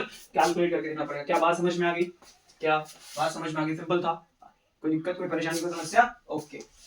तो 2024 का क्वेश्चन हमने निपटा दिया। ऐसे बहुत बेसिक क्वेश्चंस हैं, आपको बस कॉन्सेप्ट में क्लियर रहना और कुछ नहीं, समझ गए बात को। चलो बढ़ते हैं नेक्स्ट पार्ट पे। ओके क्वेश्चन नंबर 8 क्या लिखा है, two parallel plate capacitors x and y have the same area, दो पैरेलल प्लेट कैपेसिटर है, एक x है एक y है और उनके जो एरियाज गिवन किए गए वो सेम गिवन किए गए हैं and same separation between plate x और उनके बीच का जो सेपरेशन है वो भी कैसा गिवन किया गया, सेम गिवन किया गया। ओके आगे बढ़ते हैं। जो x है उसके बीच में एयर फिलअप है और जो y है उसके बीच में डायरेक्टली कांस्टेंट फिलअप है। ठीक, तो आओ जो बनाते हैं। एक मेरे पास कैपेसिटर ये है और दूसरा मेरे पास कैपेसिटर ये है। इस कैपेसिटर के बीच में कौन फिलअप है भाई, एयर फिलअप है और इसके बीच में डायरेक्ट्रिक कांस्टेंट है जिसकी वैल्यू क्या है 2। तो एक ये 2 फिलअप है, बाकी सारी चीजें इन्होंने सेम दी है। इसका एरिया a बोला तो इसका एरिया भी a बोला, इसके बीच का सेपरेशन d बोला है तो इसके बीच का भी सेपरेशन इन्होंने क्या बोला, d बोला। क्या पूछा, they are connected series to a battery of 12 volt. अब इन दो कैपेसिटर को क्या किया गया है, कनेक्ट कर दिया गया है सीरीज में 12 वोल्ट की बैटरी के साथ। The ratio of electrostatic energy stored in x and y। मुझे क्या बताना है, रेशियो इलेक्ट्रोस्टैटिक एनर्जी का रेशियो लेना। ठीक है, चलो आज मेरी बात ध्यान दो। फिर से ये वाला काम भी सर कॉन्सेप्ट से ही होगा। ये दो हमने यहाँ पे ऐसे लगा दी कैपेसिटर। ठीक है, हमारा जो कैपेसिटर है वो मान लेते हैं C, दूसरे कैपेसिटेंस के बीच में आपने क्या रखा, K रख दिया। देखो समझना मेरी बात को, अगर ये C है इसकी value epsilon naught A by D है तो यहीं पे जब आओगे फिर से फॉर्मूला लिखोगे तो C is equal to K times of epsilon naught A by D, तो K की वैल्यू 2 है। ठीक है, तो ये जो रिजल्ट है वो क्या होगा, 2 गुना हो गया। ठीक है, तो ये 2C कहलाएगा और ये केवल क्या कहलाएगा, C कहलाएगा। तो अगर ये C है तो ये क्या हो गया भाई, 2C हो गया। यहाँ तक कोई दिक्कत परेशानी नहीं सर, मुझे चलना है भाई रेशियो तक। अब आगे समझिएगा, फॉर्मूले में आते हैं। तो इलेक्ट्रोस्टैटिक एनर्जी का formula half C V square. क्या होता है भाई, हाफ C V स्क्वायर होता है V का रिजल्ट होता है। अब देखो जब V की वैल्यू है यहाँ पे रखना है हमें, तो टोटल V की सप्लाई 12 वोल्ट हुई है। क्लियर है? अब समझ, जैसे ही मैं सीरीज में जाता हूँ तो सीरीज में जो पोटेंशियल का अमाउंट होता है उन दोनों के लिए क्या होता है भाई, डिफर डिफर होता है। क्या होता है, डिफर डिफर होता है। लेकिन सर जो अमाउंट ऑफ चार्ज इन दोनों को मिलने वाला है वो क्या मिलने वाला है, सेम मिलने वाला है। जितना चार्ज ये स्टोर करेगा उतना चार्ज ये स्टोर करेगा। तो क्यों ना ऐसी क्वांटिटी उठाए जो सेम हो। देखो भाई दो अननोन क्वांटिटी के साथ चलोगे तो रेशियो में दिक्कत होगी। सी के बारे में हम जानते हैं, ठीक है, सी के फॉर्म में हम सी और 2c के फॉर्म में रखते हैं, लेकिन बी के बारे में हम जानते हैं तो ऐसी क्वांटिटी उठा लेते हैं जो क्या हो, सेम हो। जो क्या हो, सेम हो, तो मेरी बात बन जाएगी। तो इस पूरे फॉर्मूले को कन्वर्ट कर दो भाई क्यू के टर्म में। तो c इज इक्वल टू क्या होता है भाई, q by v होता है। c इज इक्वल टू क्या होता है, q by v होता है। अब मुझे यहाँ से v को रिप्लेस करना है। ठीक है, तो मुझे निकालना पड़ेगा v इज इक्वल टू क्या आएगा भाई, q by c आएगा। क्या आएगा, q by c आएगा। अच्छा, फॉर्मूले को कन्वर्ट करते लिखो हाफ, यहाँ लिखो c, v की जगह लिख सकते हैं भाई q स्क्वायर और c का स्क्वायर लिख सकते हैं। एक c के पार्ट से कट जाएगा तो मेरे पास फाइनल फॉर्मूला क्या बनेगा, half q square by c। अब इसी फॉर्मूले को हम क्या करेंगे, आगे कंटिन्यू करेंगे, इसी फॉर्मूले को हम यूज करेंगे। क्या बात समझ गए? चलो, तो मेरे पास फॉर्मूला आ गया। आ जाओ शुरू करते हैं। u1 by u, कर लिया मैंने u1 by u2, सही पूछा गया। चलो पहले देख लेते हैं फिर बात करते हैं। The ratio electrostatic energy x and y, x का मतलब air हो गई, y का मतलब जिसमें हमने फिल अप किया था। सही है, सही चल रहा है। ओके, फॉर्मूला लिखो हाफ q स्क्वायर और अपॉन में मेरे पास एक c बचा था, यहाँ पे भी लिखो हाफ q स्क्वायर अपॉन में मेरे पास क्या बचा था, c बचा था। ठीक है, जो वैल्यूज में वेरिएशन है वो लिख लेते हैं। तो हाफ से हाफ कट करो सर, q स्क्वायर से q करो क्योंकि ये सेम है, बचा c और c। तो पहले वाले c की वैल्यू क्या थी 1/c, दूसरे वाली की वैल्यू क्या थी भाई 2/c। जरा इसको घुमा दो तो 2c/c और the amount we get it, that is the 2 और अपॉन में क्या है 1। The ratio is 2:1। Simple simple, very simple. क्या बात समझ गए? इस तरह से हमें इसको सॉल्व करना था। कोई ऑप्शन हमारे यहाँ पे है तो ऑप्शन नंबर हमारे पास आ गया सी, दैट इज द 2:1। सिंपल तरीके से हमने इस बात को क्या किया, सॉल्व कर लिया। समझ गए? तो देखो फॉर्मूला हमने डिसाइड किया कि फॉर्मूले किससे जाएं, तो हमने यूज कर लिया। अगर आपको फॉर्मूले से सबसे पहले पता था तो आप इससे चले जाओ, क्योंकि क्यू का अमाउंट सेम होता है, सी हम जानते थे तो आराम से रेशियो नहीं पाएंगे। अदरवाइज हमें वी पहले कैलकुलेट करना पड़ता, सॉल्व करना पड़ता, फिर आंसर आता। तो इसलिए हम इस रास्ते से चले गए। That is all. क्लियर होगी बात, सबको समझ में आ गई? चलो अब हम चलते हैं अगले पार्ट में, नेक्स्ट क्वेश्चन पे। क्वेश्चन नंबर 9 पे आएंगे और देखेंगे क्या लिखा हुआ है। At what rate does the electric field change between the plates of the square capacitor on side 5 cm if the plates are spaced 1.2 mm apart and the voltage across them is changing at the rate of 60 volt per second? से basic 2024 का question. देखो कितनी basic बातों पे questions आपके बने हुए हैं। क्वेश्चन करता क्या, मुझे इलेक्ट्रिक फील्ड कैसे वैल्यू करी, थोड़ी देर पहले हमने पढ़ा, इज इक्वल टू क्या होता है भाई, माइनस dv by dr होता है ना, तो rate of change of potential divided by with respect to time. अभी देखो किस रेट से चेंज कर रहा है, देखो साफ साफ गिवन किया कि भाई 60 वोल्ट पर सेकंड से चेंज कर रहा है। क्या चेंज कर रहा है, क्या चेंज कर रहा है, देखो वोल्टेज चेंज कर रहा है। तो यहाँ पे लिखा भाई हमने माइनस का 60 से चेंज करा तो 60 लिख दिया, डिवाइडेड बाय dr। ठीक है, अभी r पे तो कितने डिस्टेंस पे वो स्पेस किए गए, 1.2 mm पे स्पेस किए गए, 1.2 mm उनके बीच में गया, तो वो लिखो भाई यहाँ पे 1.2 mm, तो 2 mm कन्वर्ट करोगे तो भाई -3 आएगा। कितनी बात समझ में आ गई? 3 ऊपर लेके चले आओ, 60 into 10 to the power 3 हो गया, डिवाइड में कितना लिखा 1.2, ठीक है। 12 5 से कितना होता है 60 होता है, 12 5 से कितना होता है भाई 60 होता है, तो पॉइंट लगा हुआ था, तो 12 5 से 60 पॉइंट लगा तो एक जीरो बढ़ा दो, तो कितना हो गया 5 into 10 to the power 4 हो गया, दैट इज द रेट। इस रेट से क्या होगा, वेरिएशन होगा in the terms of negative, फिलहाल नहीं है मैग्नीट्यूड, हम फिलहाल माइनस के साथ हमने यहाँ पे लिखा। अब आ जाओ अपने ऑप्शन में, तो option number A B C D, देखो ये लिखा 5 into 10 to the power 4 in the terms of magnitude, this is the result. Simple question है 2024 में पूछेंगे भाई, समझ में आ गई। तो ऐसे बेसिक चीजें मैं पता हूं तभी तो कर पाएंगे। आ जाओ क्वेश्चन नंबर 10 पे आ जाओ, देखो अब क्या लिखा हुआ है, the capacitor each of microfarad, कहां से आ गया, okay sorry, the capacitor each of 4 microfarad are to be connected, ठीक है, सबकी वैल्यू क्या है 4 microfarad are to be connected in a such way that effective capacitance of the combination is 6 microfarad. कह रहे हैं कि हमारे पास कुछ कैपेसिटर्स हैं जो कि सबके सब 4 माइक्रोफैरड के, और उन्हें कुछ इस तरीके से इस इफेक्टिव वे से कनेक्ट किया गया है कि जो उनका रिजल्ट का कॉम्बिनेशन आए वो कितना आ जाए 6 माइक्रोफैरड का कॉम्बिनेशन आ जाए। क्या बात समझ गए, कितने का आ जाए 6 माइक्रोफैरड का कॉम्बिनेशन आ जाए। अभी क्या लिखा, this can be achieved by connecting, तो हम इसे कैसे अचीव करेंगे, तो ऑप्शंस आपको गिवन किए, बहुत ही बढ़िया। बोला कि सबको क्या करो पैरेलल में कर दो, फिर सबको क्या है कि सीरीज में कर दो, फिर कह रहे हैं कि दो को सीरीज में करो और उसके बाद फिर उनको पैरेलल में कर दो, थर्ड के साथ, फिर कह रहा है पैरेलल में कर दो, सीरीज में कर दो, पैरेलल में कर दो, सीरीज में कर दो, सिंपल सी बात है। अब इतना तो दिमाग तुम्हारे पास है ही, किस तरह के क्वेश्चन को कैसे सॉल्व करोगे। तो पहले तो ये पता करो कि भाई कितने 4 माइक्रोफैरड है, ठीक है। तो देखो क्वेश्चन में क्या बोला, ऑल 3, मतलब कितने हैं 3 है, तो ये बताया वहां नहीं बताया, वो ऑप्शन में बताया, नहीं पढ़ते तो कैसे करते, तो 3 है, ठीक है। 4 माइक्रो और 4 माइक्रो, फाइनल आंसर तुम कितना चाहते हो 6 चाहते हो, तो बहुत सिंपल सी बात है, बहुत सिंपल सी बात है भाई। 6 बनाना है तो क्या करो, 2 को लेके आ जाओ तुम सीरीज में, 1/4 सॉल्व करो, कितना हो गया भाई 2/4, घुमाओ जरा कितना हो गया 2, हो गया, दो सीरीज में आ गए। अब अगले वाले को सीरीज के साथ किसमें लगा दो, पैरेलल में लगा दो, तो 2 + 4 कितना हो गया 6 हो गया, वेरी सिंपल, इससे आसान कुछ होगा भाई है ही। तो क्या करो, पहले किसमें लेके चलो, पहले सीरीज में कनेक्ट करो, तो देखो वो 2 आ गया, फिर कॉम्बिनेशन को थर्ड के साथ लेके जाओ तो 6 आ जाएगा, सिंपल। क्लास 10 टाइप का क्वेश्चन था ये, तो वहां पे पूछा था कैसे रेजिस्टेंस को ऐड करें ना, वहां पे ये यहाँ पे पूछा इन्होंने, क्योंकि हमको पता है कि कुछ लोग 10 से सही से पास हो गया नहीं आ पाए हैं, तो वो गलत कर देंगे, तो उन्हीं लोगों के लिए था। चले बड़े क्वेश्चन नंबर 11 पे आ जाए, ओके ध्यान से देखना क्या लिखा है, sketch the equipotential surface due to the charge distribution. Equipotential surface हमें बनानी है वो भी चार्ज डिस्ट्रीब्यूशन की वजह से। इक्विपोटेंशियल सरफेसेस क्या होती है पता है ना सबको, ठीक है, ओके बात करें। तो q1 + q2 = 0 का बनाओ, 2 आइडेंटिकल पॉजिटिव चार्जेस का बनाइए, ठीक है। फिर लिखा right the 3 important characteristics of the equipotential, देखो पूछ ही लिया क्वेश्चन है कि बताओ 3 कैरेक्टरिस्टिक्स बताओ। अभी बात करते हैं, चल पहले इक्विपोटेंशियल सरफेस क्या कह रहा है कि दो चार्जेस हैं जिनका रिजल्ट कितना है 0 है, और इसका इक्विपोटेंशियल सरफेस बना दिखाओ, तो कहेंगे आए तो प्लस का होता बना देते, माइनस का होता बना देते, ऐसे इधर उधर रख देते तो बना देते। अब ये क्या है, तो जरा समझो, थोड़ा दिमाग लगाओ कि दो चार्जेस ऐड करने पर रिजल्ट 0 देना है, इसका मतलब एक चार्ज प्लस q है, दूसरा चार्ज माइनस q है, तभी तो ऐसा होगा। यानी दो इक्वल एंड अपोजिट चार्जेस हैं, दो इक्वल एंड अपोजिट चार्जेस हैं, तभी तो रिजल्ट 0 दे रहे हैं। और ऐसा कौन करेगा, ऐसा कब पॉसिबल होगा, ऐसा तब पॉसिबल होगा जब हम एक डाइपोल रखें, जब हमें क्या रखे डाइपोल रखे, मतलब तुमसे बोला कि पोटेंशियल सरफेस किसका बनाने का, डाइपोल का बनाने का, सिंपल से आई बात समझ में। तो ये डाइपोल का क्वेश्चन था, आ जाओ समझो बात को कैसे बनाते हैं, ध्यान से देखिएगा, ठीक है। तो ये बात तो मैंने तुम्हें समझा दिया, मैं थोड़ा अच्छे से तुम्हें बना के दिखाता हूं कि रिजल्ट फॉर्म कैसे करते हो आप। ये लिखा मैंने -q, ये लिखा मैंने +q यहाँ पे, ठीक है। अब ध्यान से देखो, पॉजिटिव से क्या होगी, फील्ड लाइंस बाहर निकलती, पॉजिटिव से क्या होगी, फील्ड लाइंस बाहर निकलेंगे, -q में एंटर करेंगे, ठीक है। तो ये देखो ऐसे ही होगा, ऐसा होगा। तो मोस्ट ऑफ दी जो फील्ड लाइंस है वो सब कहां पॉजिटिव से निकल के माइनस में एंटर करेंगी, ठीक है। तो माइनस में फील्ड लाइंस देखो सब दूर दूर से आके क्या कर रही है, एंटर कर रही है भाई। यहां तक बात समझ में आ गई। अब यहां से क्या होगी, फील्ड लाइंस ऐसे बाहर निकल रही है बाहर, जो घूम फिर के वापस फिर से क्या होंगी, यहाँ पे पहुंची जाएंगी, यहाँ पे पहुंची जाएंगी।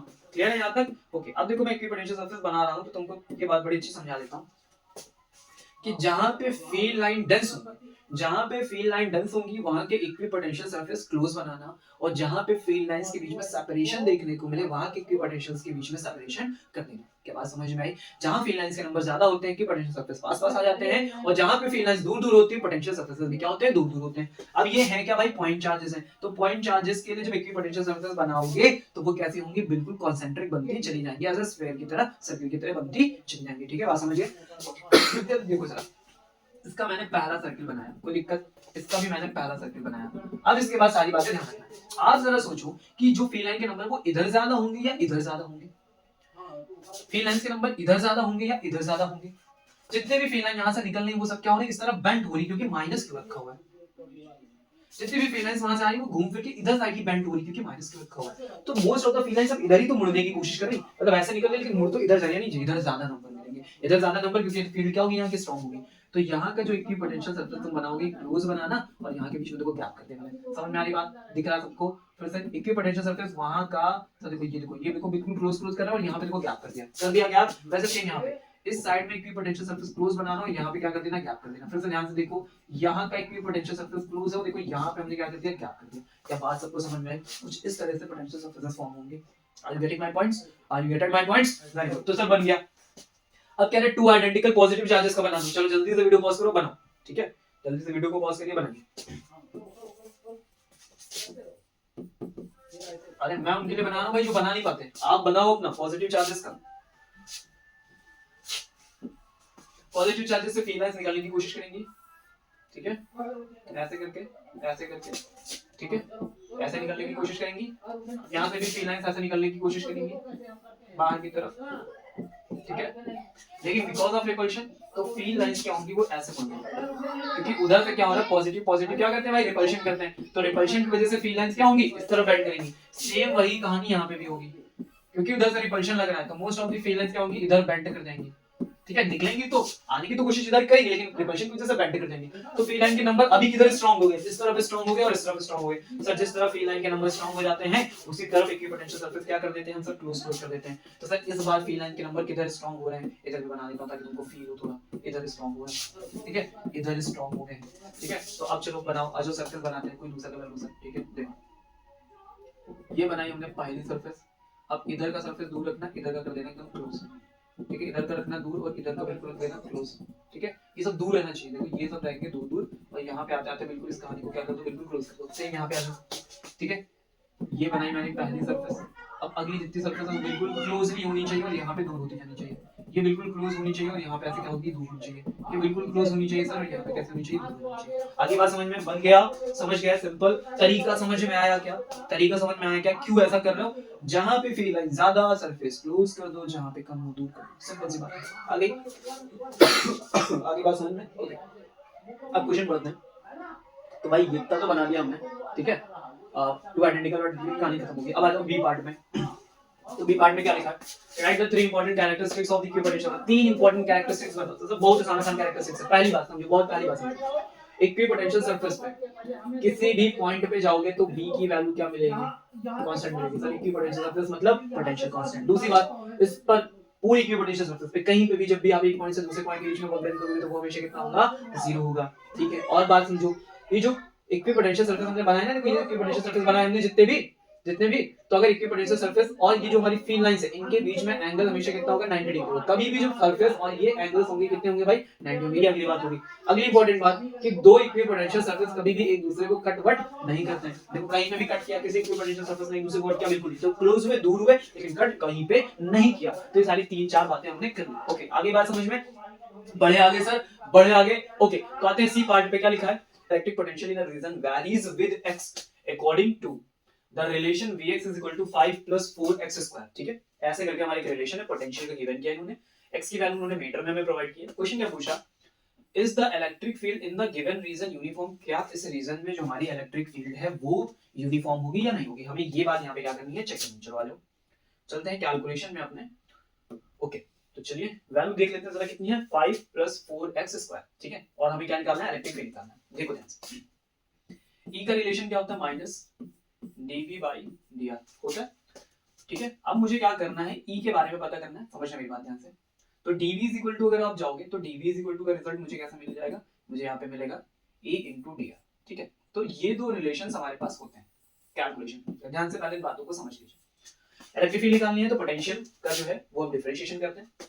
वहीं पे अगर मुझे पोटेंशियल कैलकुलेट करना है तो इलेक्ट्रिक फील्ड को आप क्या करोगे, इंटीग्रेट करोगे और फिर आपका आंसर आ जाएगा। आपको क्या गिवन किया गया, हमें गिवन किया गया है पोटेंशियल।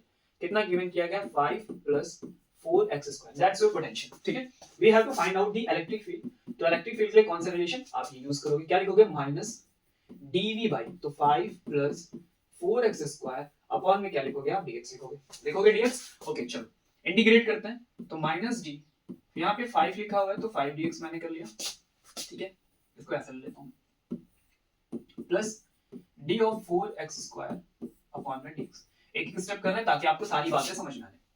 कांस्टेंट का इंटीग्रेशन करते हो तो आपको पता है कि रिजल्ट क्या होना है, 0 हो जाना है, प्लस 4x स्क्वायर, 4 बाहर करो, x स्क्वायर को डिफरेंशिएट करोगे तो क्या होगा, पावर आगे आएगी और एक पावर कम होगी, ठीक है। तो मैंने ये जैसे 4 बाहर कर लिया, मल्टीप्लाई बाई, तो यहाँ पे रिजल्ट मुझे मिलेगा क्या, 2x का। तो फाइनल रिजल्ट अगर मैं देखूं तो मुझे मिला minus of 8x, that is our electric field. क्या बात समझ में आ गई? तो इलेक्ट्रिक फील्ड का रिजल्ट आया माइनस ऑफ 8x। अब क्वेश्चन ये क्या था, क्या ये यूनिफॉर्म है, तो जरा ध्यान से देखो, मेरे रिजल्ट में x का पार्ट आया, दैट इज द वेरिएबल। जैसे जैसे मैं 1 2 3 4 5 यानी x की वैल्यू में इस डायरेक्शन में बढ़ूंगा तो x की वैल्यू वेरी करेगी, 1 फिर 2 फिर 3, तो क्या मेरी ये वैल्यू चेंज होगी, बिल्कुल चेंज होगी। तो क्या ये रिजल्ट यूनिफॉर्म होगा, नो सर। तो आंसर क्या आया भाई, नॉन यूनिफॉर्म, मतलब क्या है ये, variable electric field. Gate it? Okay, चलो हम आगे बढ़ते हैं और अगले पार्ट पे आते हैं, समझने की कोशिश करते हैं। क्या बोला है, find the magnitude and direction of the force, ध्यान समझिएगा इस बात को, find the magnitude and direction of the force experienced by a charge of 1 coulomb placed at x is equal to -1 meter.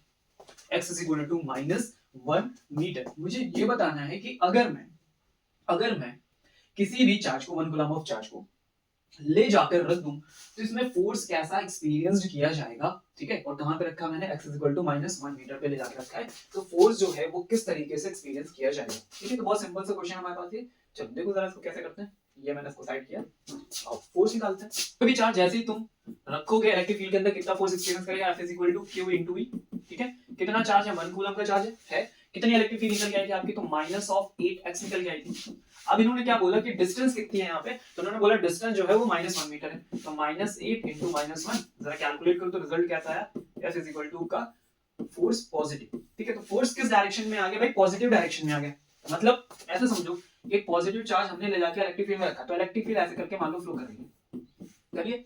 तो इलेक्ट्रिक फील्ड बनती किससे, positive charge से बनती है। तो पॉजिटिव पॉजिटिव के बीच में क्या तो रिपल्शन आता है, ठीक है। तो उस डायरेक्शन उसको वो क्या कराएगी, मूव कराएगी, ठीक है। तो फोर्स का रिजल्ट क्या था, 8 न्यूटन। तो मैग्नीट्यूड हो गया भाई 8 न्यूटन, और कौन सी डायरेक्शन आएगी, तो आप आंसर में क्या लिखोगे, पॉजिटिव x डायरेक्शन की तरफ क्या होगा, फोर्स लगेगा उस डायरेक्शन में, ये क्या करेगी, मूव करेगी। क्या बात समझ में आ गई सबको? चले हम लोग नेक्स्ट पार्ट पे, ओके। तो चलते हैं अगले पार्ट पे, ध्यान से पढ़ेंगे, ओके।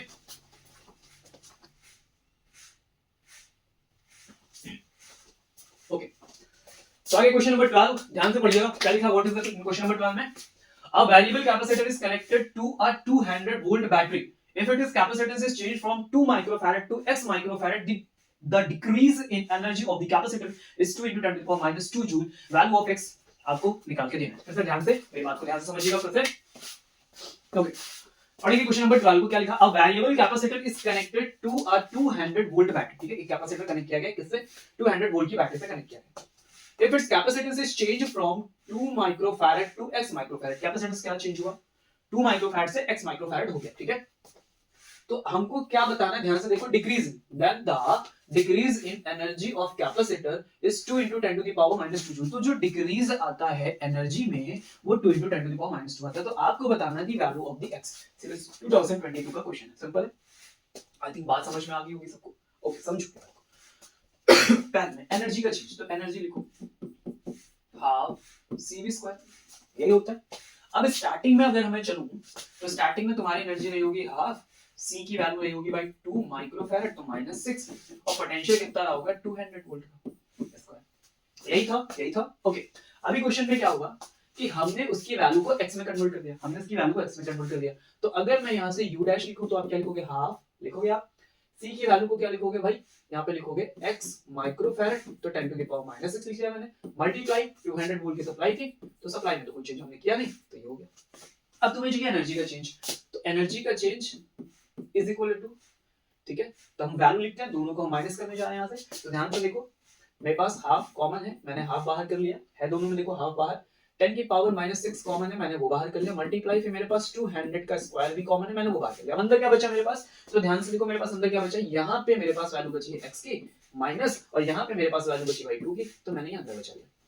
डिफरेंस इन्होंने ऑलरेडी मुझे दे रखा है 2 into 10 to the power minus, इसी रिजल्ट को एज अ नेगेटिव रख रहा हूँ, 2 into 10 to the power -2 is equal to, फिर मैंने यहाँ पे लिखा half into 10 to the power minus 6 into 2 का स्क्वायर हो गया 4 और 2 जीरो का स्क्वायर करोगे 10 की पावर 4 आ जाएगा भाई। ये लिखा मेरा x minus 2।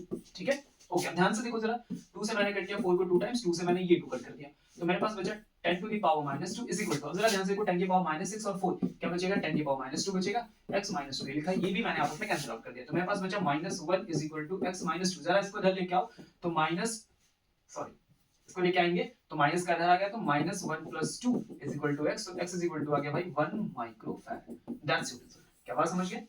तो क्यों ऐसा कम हुआ? क्योंकि सिंपल सी बात है, c और e का टर्म वही था, तो c की वैल्यू 2 थी और रिजल्ट डिक्रीज करा तो c की वैल्यू 2 से कुछ कम आनी चाहिए। ठीक है, तो 2 से कुछ कम आनी चाहिए, तो सिर्फ एक ही ऑप्शन था हमारे पास 1 माइक्रोफैराड।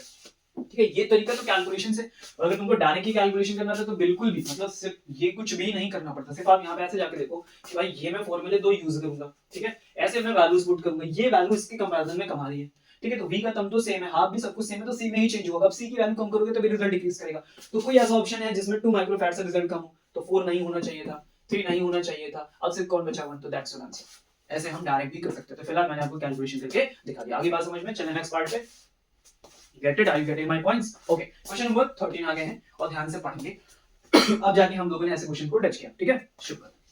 23 में 3 point charges capital Q, small q and minus of capital Q are kept at the vertices of an equilateral triangle of side L. ठीक है, ऐसा लिखा हुआ है यहाँ पे, as shown in the figure.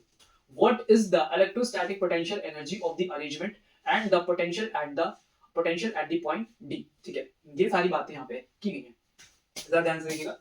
एक Q चार्ज हमने यहाँ पे रखा, फिर अगला स्मॉल q हमने यहाँ पे रखा हुआ है, एंड नेक्स्ट माइनस q रखा हुआ है हमने, इसको जरा हम कर लेते हैं यहाँ पे कैपिटल, ये हमारा capital.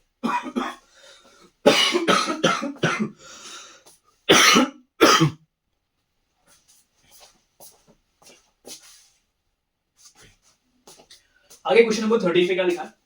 3 point charges capital Q, small q and minus of capital Q are kept at the vertices of an equilateral triangle of side L, as shown in the figure. Okay, what is electrostatic potential energy of the arrangement? इस पूरे arrangement की जो electrostatic potential energy वो क्या होगी? बहुत simple होता है, फॉर्मूला पता होना चाहिए इलेक्ट्रोस्टैटिक पोटेंशियल एनर्जी का। क्या होता है? U is equal to K Q1 Q2। दो चार्ज सिस्टम्स के बीच में Q1 Q2 होता है।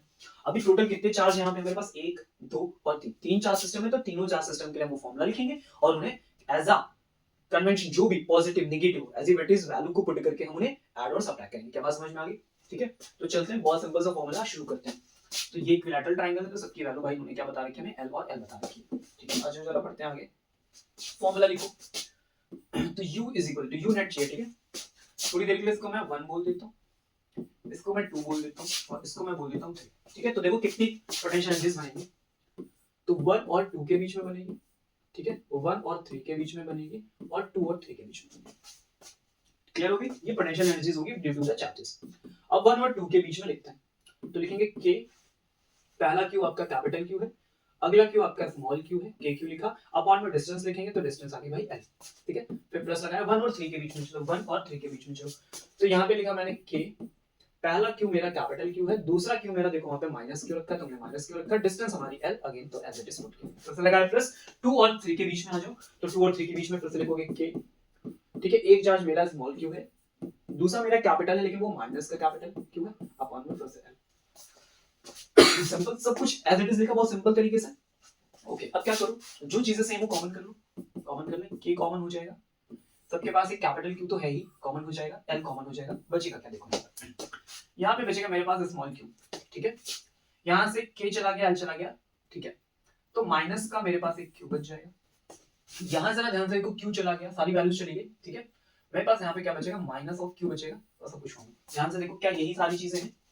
क्लियर हो गया सबको बात? यहाँ तक सबके पास एक एक Q हमने हटाया, ऐसी वैल्यूज बचेंगी। अब एक Q से हमारा एक Q क्या होगा? कैंसिल आउट हो जाएगा, तो फाइनल रिजल्ट आएगा minus KQ square by L। That's your net result of the electrostatic potential. क्या ये बात सबको समझ में आ गई? सिंपल तरीके से बस क्या किया, वैल्यूज को रखा, ठीक है, ध्यान से प्लस माइनस के सिंबल को रखना है यहाँ पे, ये बात आपको ध्यान रखनी है, तब जाके हमारा ये आंसर आ गया। क्लियर हो गया? ओके, अब अगला क्वेश्चन क्या है, ध्यान से देखो, द पोटेंशियल एट D। तो D पॉइंट का भाई ये रहा हमारा D पॉइंट, इस D पॉइंट पे मुझे क्या बताना है? पोटेंशियल बताना है। तो इस D पॉइंट पे पोटेंशियल बनाएगा कौन भाई?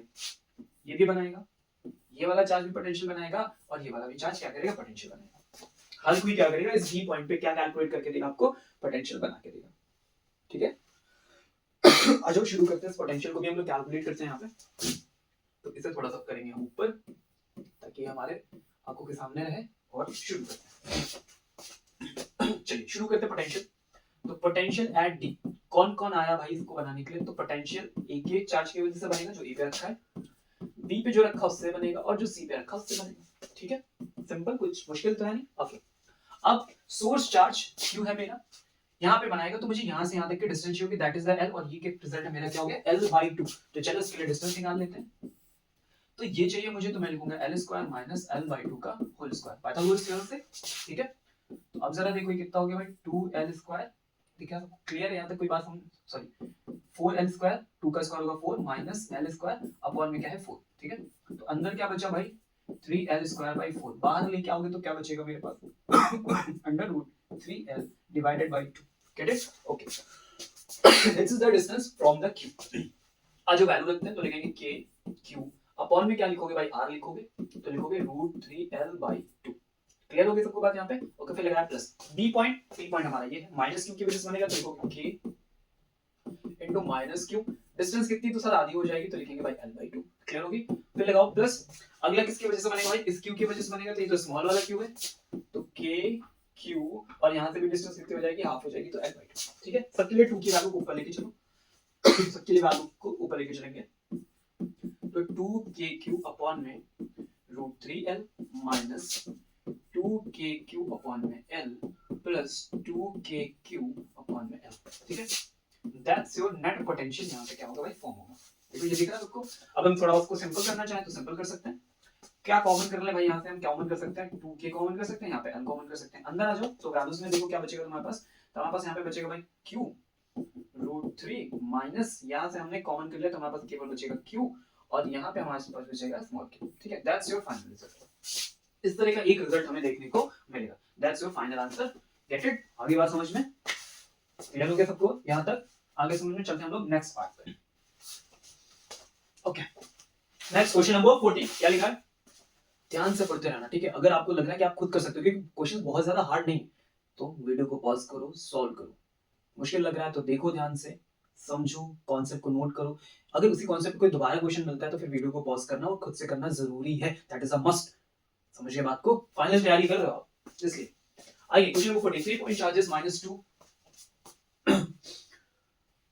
nanocoulomb -1 nanocoulomb plus 5 nanocoulomb are kept at the vertices A, B, C of equilateral triangle of side 0.2 meter. Find the total amount of work done in shifting the charges from A to A1, B2, B1, C to C1, and here A1, B1 and C1 are the midpoints of the side AB, BC, CA and respective। 2025 का question है, बढ़िया question है। चलो आज शुरू करते हैं अपनी कहानी। चलो, तो सबसे पहले हम क्या करेंगे भाई, एक इक्विलैटरल ट्रायंगल बना लेंगे। बन गया भाई, नाम रखो A, B और C। ठीक है, तो वैल्यूज को रखने से पहले हम देखते हैं कि मूवमेंट क्या क्या हुई है, और समझते एकदम ध्यान से। A से A1 हम गए हैं, A से कहां गए हम, A1 गए हैं, और A से जो A1 गए हैं वो किसका हाफ है भाई, AB का। तो AB वाले में हम A से A1 बढ़ेंगे, इस बात को ध्यान रखेंगे और कुछ नहीं। अगली बार क्या हुआ, B to B1 गया, आप कहां गए हो, B to B1 गया, तो B to B1 किसका हाफ हो गया भाई, BC का हाफ हो गया, तो B से C कहां गया, G हो गया भाई। तो ये हमारा क्या हो गया भाई, B से B1 हो गया। अब आगे देखो C, अब अगला क्या है, C to C1, और ये किसका हाफ है, CA का, तो ये इसका हाफ हो गया। क्या इतनी बात सबको समझ में? बहुत सिंपल। ओके, जैसे आपने ये किया, तो अगर आप ध्यान से देखो तो एक इक्विलैटरल ट्रायंगल प्रिज्म बन के तैयार हो गया। हर साइड का हाफ हाफ करके भाई, टोटल डिस्टेंस यहां से यहां तक कितनी थी, 0.2 0.2 0.2, सबका हाफ हाफ करके है, तो ये सारे डिस्टेंस आपको 0.1 0.1 0.1 मिल गए। सिंपल। ओके, क्वेश्चन क्या है, पहले ये चार्जेस उस पे रखे थे, फिर इनको शिफ्ट कर दिया गया। अब शिफ्ट करने के लिए आपको ये बताना है कि मुझे कितना अमाउंट ऑफ वर्क डन करना पड़ा, how much amount of work done we have to do it. तो पहले की पोटेंशियल एनर्जी पता कर लेते हैं, फिर बाद की पोटेंशियल एनर्जी पता कर लेते हैं, और दोनों में जो डिफरेंस आएगा that is our work done. क्योंकि work done is equal to क्या होता है, चेंज इन पोटेंशियल। क्या कॉन्सेप्ट लगेगा, नोट करो, नोट करो, work done is equal to क्या होता है भाई, चेंज इन पोटेंशियल एनर्जी होता है। तो मुझे पोटेंशियल एनर्जी में पहले चेंज निकालना है, जो चेंज आएगा वही हमारा क्या हो जाएगा, वर्क डन हो जाएगा। ठीक है, क्लियर हो गया सबको, बात समझ में आ गई? तो वैसे जनरली हम क्या रखते हैं, work done is equal to change in potential energy में नेगेटिव सिंबल को लाके पुट अप करते हैं। ठीक है, ऐसा नेगेटिव होती है, फिर negative work done is equal to change in potential. Concept सबको क्लियर हुआ? कॉन्सेप्ट सबको क्लियर हुआ? शुरू करते हैं। तो सबसे पहले क्या करो, स्टार्टिंग का कैलकुलेशन करो। आओ, तो पोटेंशियल एनर्जी लिखिए, तो पोटेंशियल एनर्जी किसके किसके बीच में बनेगी भाई, ए से बी के बीच में, ए से सी के बीच में और बी से सी के बीच में। ठीक है, तो देखो ध्यान से, मैंने यहाँ पे लिखा के, फिर मैं क्यू लिखूंगा। तो पहला क्यू है मेरे पास -2, क्लियर। ओके, मैं थोड़ा यहाँ पे और स्पेस बना देता हूँ ताकि हमें काम करने में थोड़ा आसानी रहे। 10 टू द पावर -9 नैनो था, मल्टीप्लाई 1 के साथ आ जाओ 10 टू द पावर -9, ठीक है। अब 1 में लिखोगे r, दैट इज द 0.2, फिर लिखा मैंने प्लस, अब दूसरे के बीच में लगाओ, ठीक है। तो a से इसके बीच में हो गया, 2 का 5 से करो, तो लिखोगे भाई k into -2 into 10 to the power -9 multiply by 5 into 10 to the power -9, ये कर लिया हमने। अपन में क्या लिखोगे, r that is 0.2 प्लस इसका भी हो गया। तो a का मैंने b से कर लिया, a का मैंने c से कर लिया, अब c और b आपस में, मतलब -1 और 5 आपस में। चलो नीचे लिख लेते हैं k, तो -1 into 10 to the power -9 और मल्टीप्लाई करने से 5 into 10 to the power -9 से, ठीक है। अपन में लिखेंगे भाई 0.2 करें, क्लियर होगी बात। अच्छा, अच्छे से कैलकुलेट करते हैं इस वाले पार्ट को। तो देखो k कॉमन हो जाए, 0.2 कॉमन हो जाएगा, 10 की पावर -9 सब में 2 बार आया है, तो भाई 10 की पावर -9 और -9 कितना होता है, -18, तो तभी हमने बाहर कर दिया। अब अंदर जो बचा वो ऐसे कैलकुलेशंस को सर ऐसे ही करना है, ठीक है। यानी कि एक पूरा सॉल्व करो फिर छोड़ो, कॉमन करो। क्या बचा, 2 और -1, मैं लिख देता हूं एक बार सारी चीजों को ताकि आपको कंफ्यूजन ना हो। प्लस फिर यहाँ पे बचा -2 into 5 बचा हुआ है, फिर प्लस यहाँ बचा है -1 into 5 बचा हुआ है, ठीक है। सबको क्लियर हो यहाँ तक, कोई दिक्कत समस्या नहीं सर। k की वैल्यू भी हम बाद में रखेंगे आराम से, ठीक है, शांति से। -2 -1 प्लस कितना हो गया भाई, -10, ये कितना हो गया भाई, -5, -15, -15 से 2 माइनस करोगे क्या बचेगा, -13 बचेगा। क्या बचेगा भाई, -13 बचेगा, ठीक है। k की वैल्यू क्या होती है, 9 into 10 to the power 9 into 10 to the power -18 divided by 0.2 का मतलब 2 into 10 to the power -1, और ये रिजल्ट मेरे पास कितना आ गया भाई, 13 आ गया। किसका 13 आ गया आपके पास, माइनस का 13 आ गया, -13। ओके, चलो अब क्या करना है मुझे, सर यहाँ तक तो हम पहुंच ही गए हैं। ओके ठीक है, एक स्टेप, अब पावर्स को पहले कैलकुलेट करेंगे फिर नंबर्स को देख लेते हैं। देखो यहाँ पे क्या है मेरे पास, -1, ये वाला पार्ट मेरे पास ऊपर जाएगा, -1 कब क्या हो जाएगा, +1 यानी 10 की पावर 10 हो जाएगी, 10 की पावर 10 और 10 की पावर -8, मेरे पास फाइनल क्या बचेगा, 10 की पावर 10 और -8 में 10 की पावर -8 बचेगा, ठीक है। ये बच गया। अब मेरे पास क्या बचा है, 9/2 और ये मेरे पास बचा है 13। क्या इतनी बात समझ में आ रही सबको, 9/2 और मेरे पास क्या बचा है 13, तो 2 से अगर मैं 13 को डिवाइड करूं तो मेरे पास रिजल्ट आएगा 6.5 का, ठीक है। और 6.5 और मल्टीप्लाई बचेगा मेरे पास 9। चलो आ जाओ इसको कैलकुलेट कर लेते हैं। तो 9 5 45 होता है, 5 या 4 और 9 6 या 54 58, ठीक है। तो ये हो गया मेरे पास 58 का point into 10 to the power -8, ठीक है। That's your work done. ये कौन सा वर्क डन आ गया भाई, initial work done. 58.5 into 10 to the power -8 joule, ये हमने पहले क्या किया, कैलकुलेट कर लिया। यहाँ से कोई दिक्कत समस्या परेशानी नहीं, क्लियर होगी बात समझ में सबको आ गई। ओके, अब थोड़ा सा और बढ़ेंगे सर, और अब क्या करना है समझना। अब हमने छोटे वाले पे आ गए, तो सारी वैल्यूज देखोगे तो तुम्हें पता है कि सब कुछ सेम ही है ना। देखो सर ध्यान से यहाँ पे देखो, सारी वैल्यूज तो सेम है भाई, चार्ज ए वाला यहाँ आया, सी वाला यहाँ गया, बी वाला गया, सब चार्ज है, बट डिस्टेंस 0.1 0.1 हो गया। तो क्या हमें वापस इतना लंबा कैलकुलेशन करने की जरूरत है, नो सर, बिल्कुल भी इतना लंबा कैलकुलेशन नहीं करना। क्या करना देखो, बहुत सिंपल सर। अब मैं चल रहा हूँ कौन से, सेकंड वाले पार्ट, पहला निकाल चुके, अब हम चलते हैं यू डैश में। तो देखो वैसे ही सब कुछ होगा, 9 into 10 to the power 9 लिखा होगा, -18 लिखा होगा, बस जहां पे 2 into 10 की पावर लिखा था वहां लिख दो 1 into 10 की पावर -1। अंदर से जो वैल्यू माइनस के 30 निकल के आई थी वही फिर से निकल के आएगी, वही फिर से निकल के आएगी, कोई दिक्कत वाली बात नहीं। क्या यहाँ तक सबको बात समझ में, मैंने क्या कहा, पूरी कहानी sir same as it is वही है, सिर्फ केवल ये वाला पार्ट क्या करो, अलग करो। क्या सर ये बात सबको समझ में आ गई, क्लियर। ओके, अब क्या करें, इसको सॉल्व कर लें चाहे तो, आ जाओ। तो पावर तो सर फिर से वही लिख लो, 10 की पावर -8 लिख लो। अब सर 13 और 9 को क्या करें, आपस में मल्टीप्लाई कर दें, तो मल्टीप्लाई करोगे रिजल्ट कितना बनेगा, 117, ठीक है। कितना आ गया, 170। टेबल आता है ना भाई, 13 का आता है ना, 9 3 27, 7 लिखा, फिर 2 कैरी किया, 9 मुझे 9 9 2 11 आयु आ गया, आंसर आया। आई बात समझ में, यहाँ तक क्लियर हो गया। तो जो पूरे कैलकुलेशन करोगे एज इट इज, तो तुम फिर से यहाँ पे पहुंचोगे। अब तुम्हें क्या चाहिए था, क्या चेंज हुआ, तो हमने कहा वर्क डन, तो सर चेंज बताता है, तो देखो चेंज सर, आ जाओ।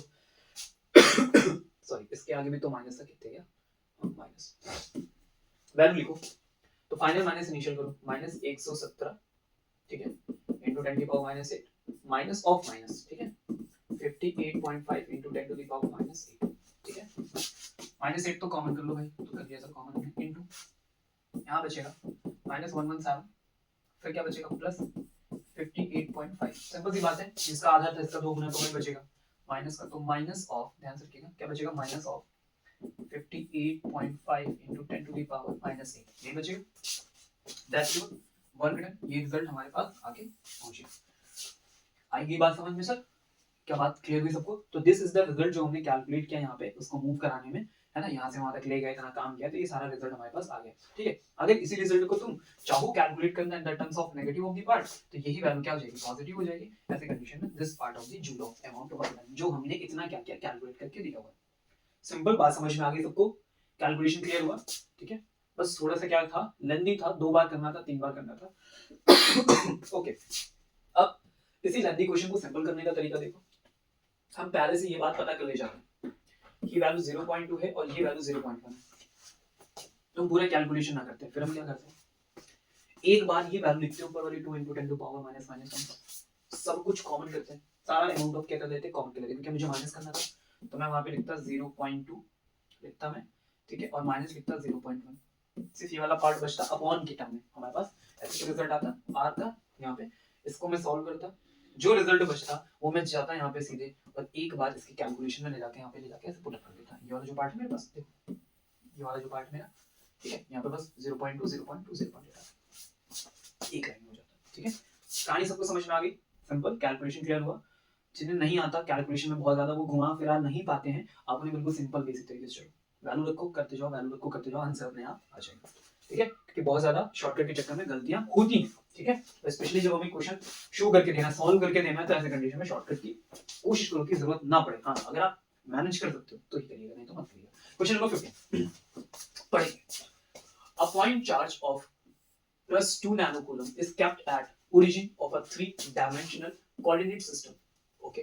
Find the type and magnitude of charge which should be kept at 0, 0 minus 6 meter so that the potential due to the system becomes 0 at 0, 0, 2 meter. अच्छा question, पढ़ने में कुछ अजीब लगा कुछ अजीब, 25 का क्वेश्चन, तो थोड़ा तो अजीब लगेगा। आज ध्यान से पहले ओरिजिन बनाते हैं, 0, 0, 0 बन गई ओरिजिन, वहां पे 2 नैनोकूलम चार्ज रखा है, ठीक है, 3 डायमेंशनल कहानी चली।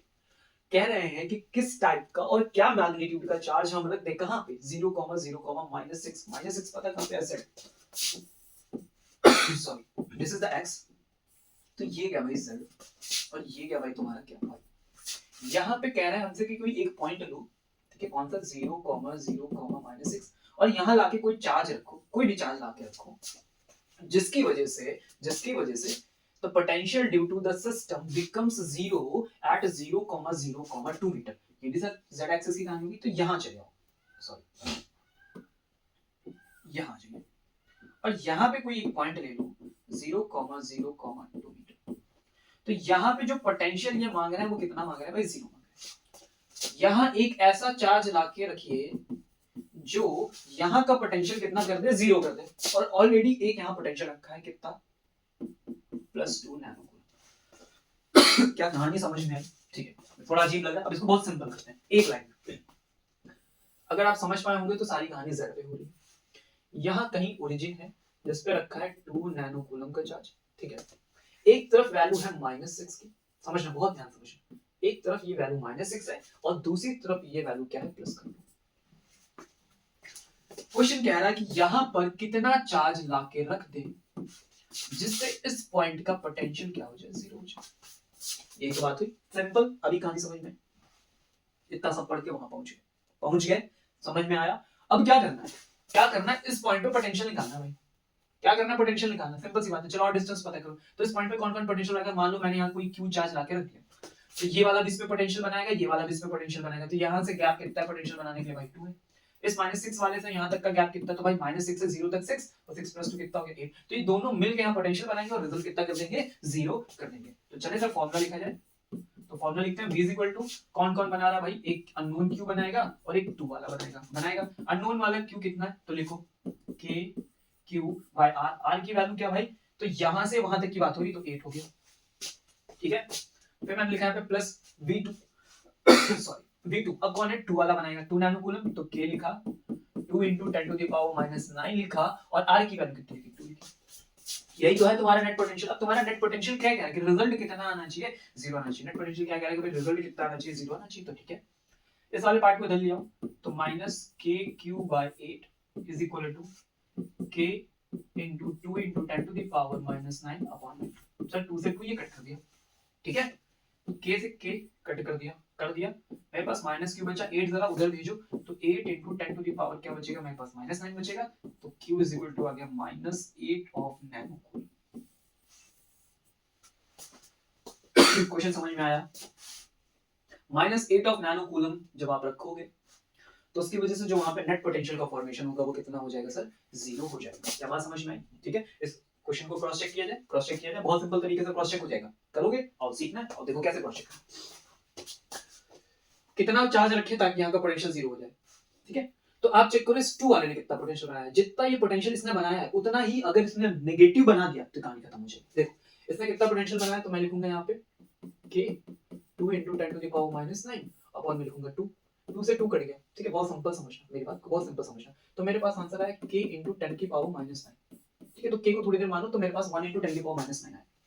तो अब अगला जरा देखो, यहां से यहां तक पोटेंशियल बनाना है, यहां से कहां तक, यहां तक पोटेंशियल बनाना है, ठीक है। ध्यान से समझिएगा इस बात को, यहां से यहां तक पोटेंशियल बनाना है।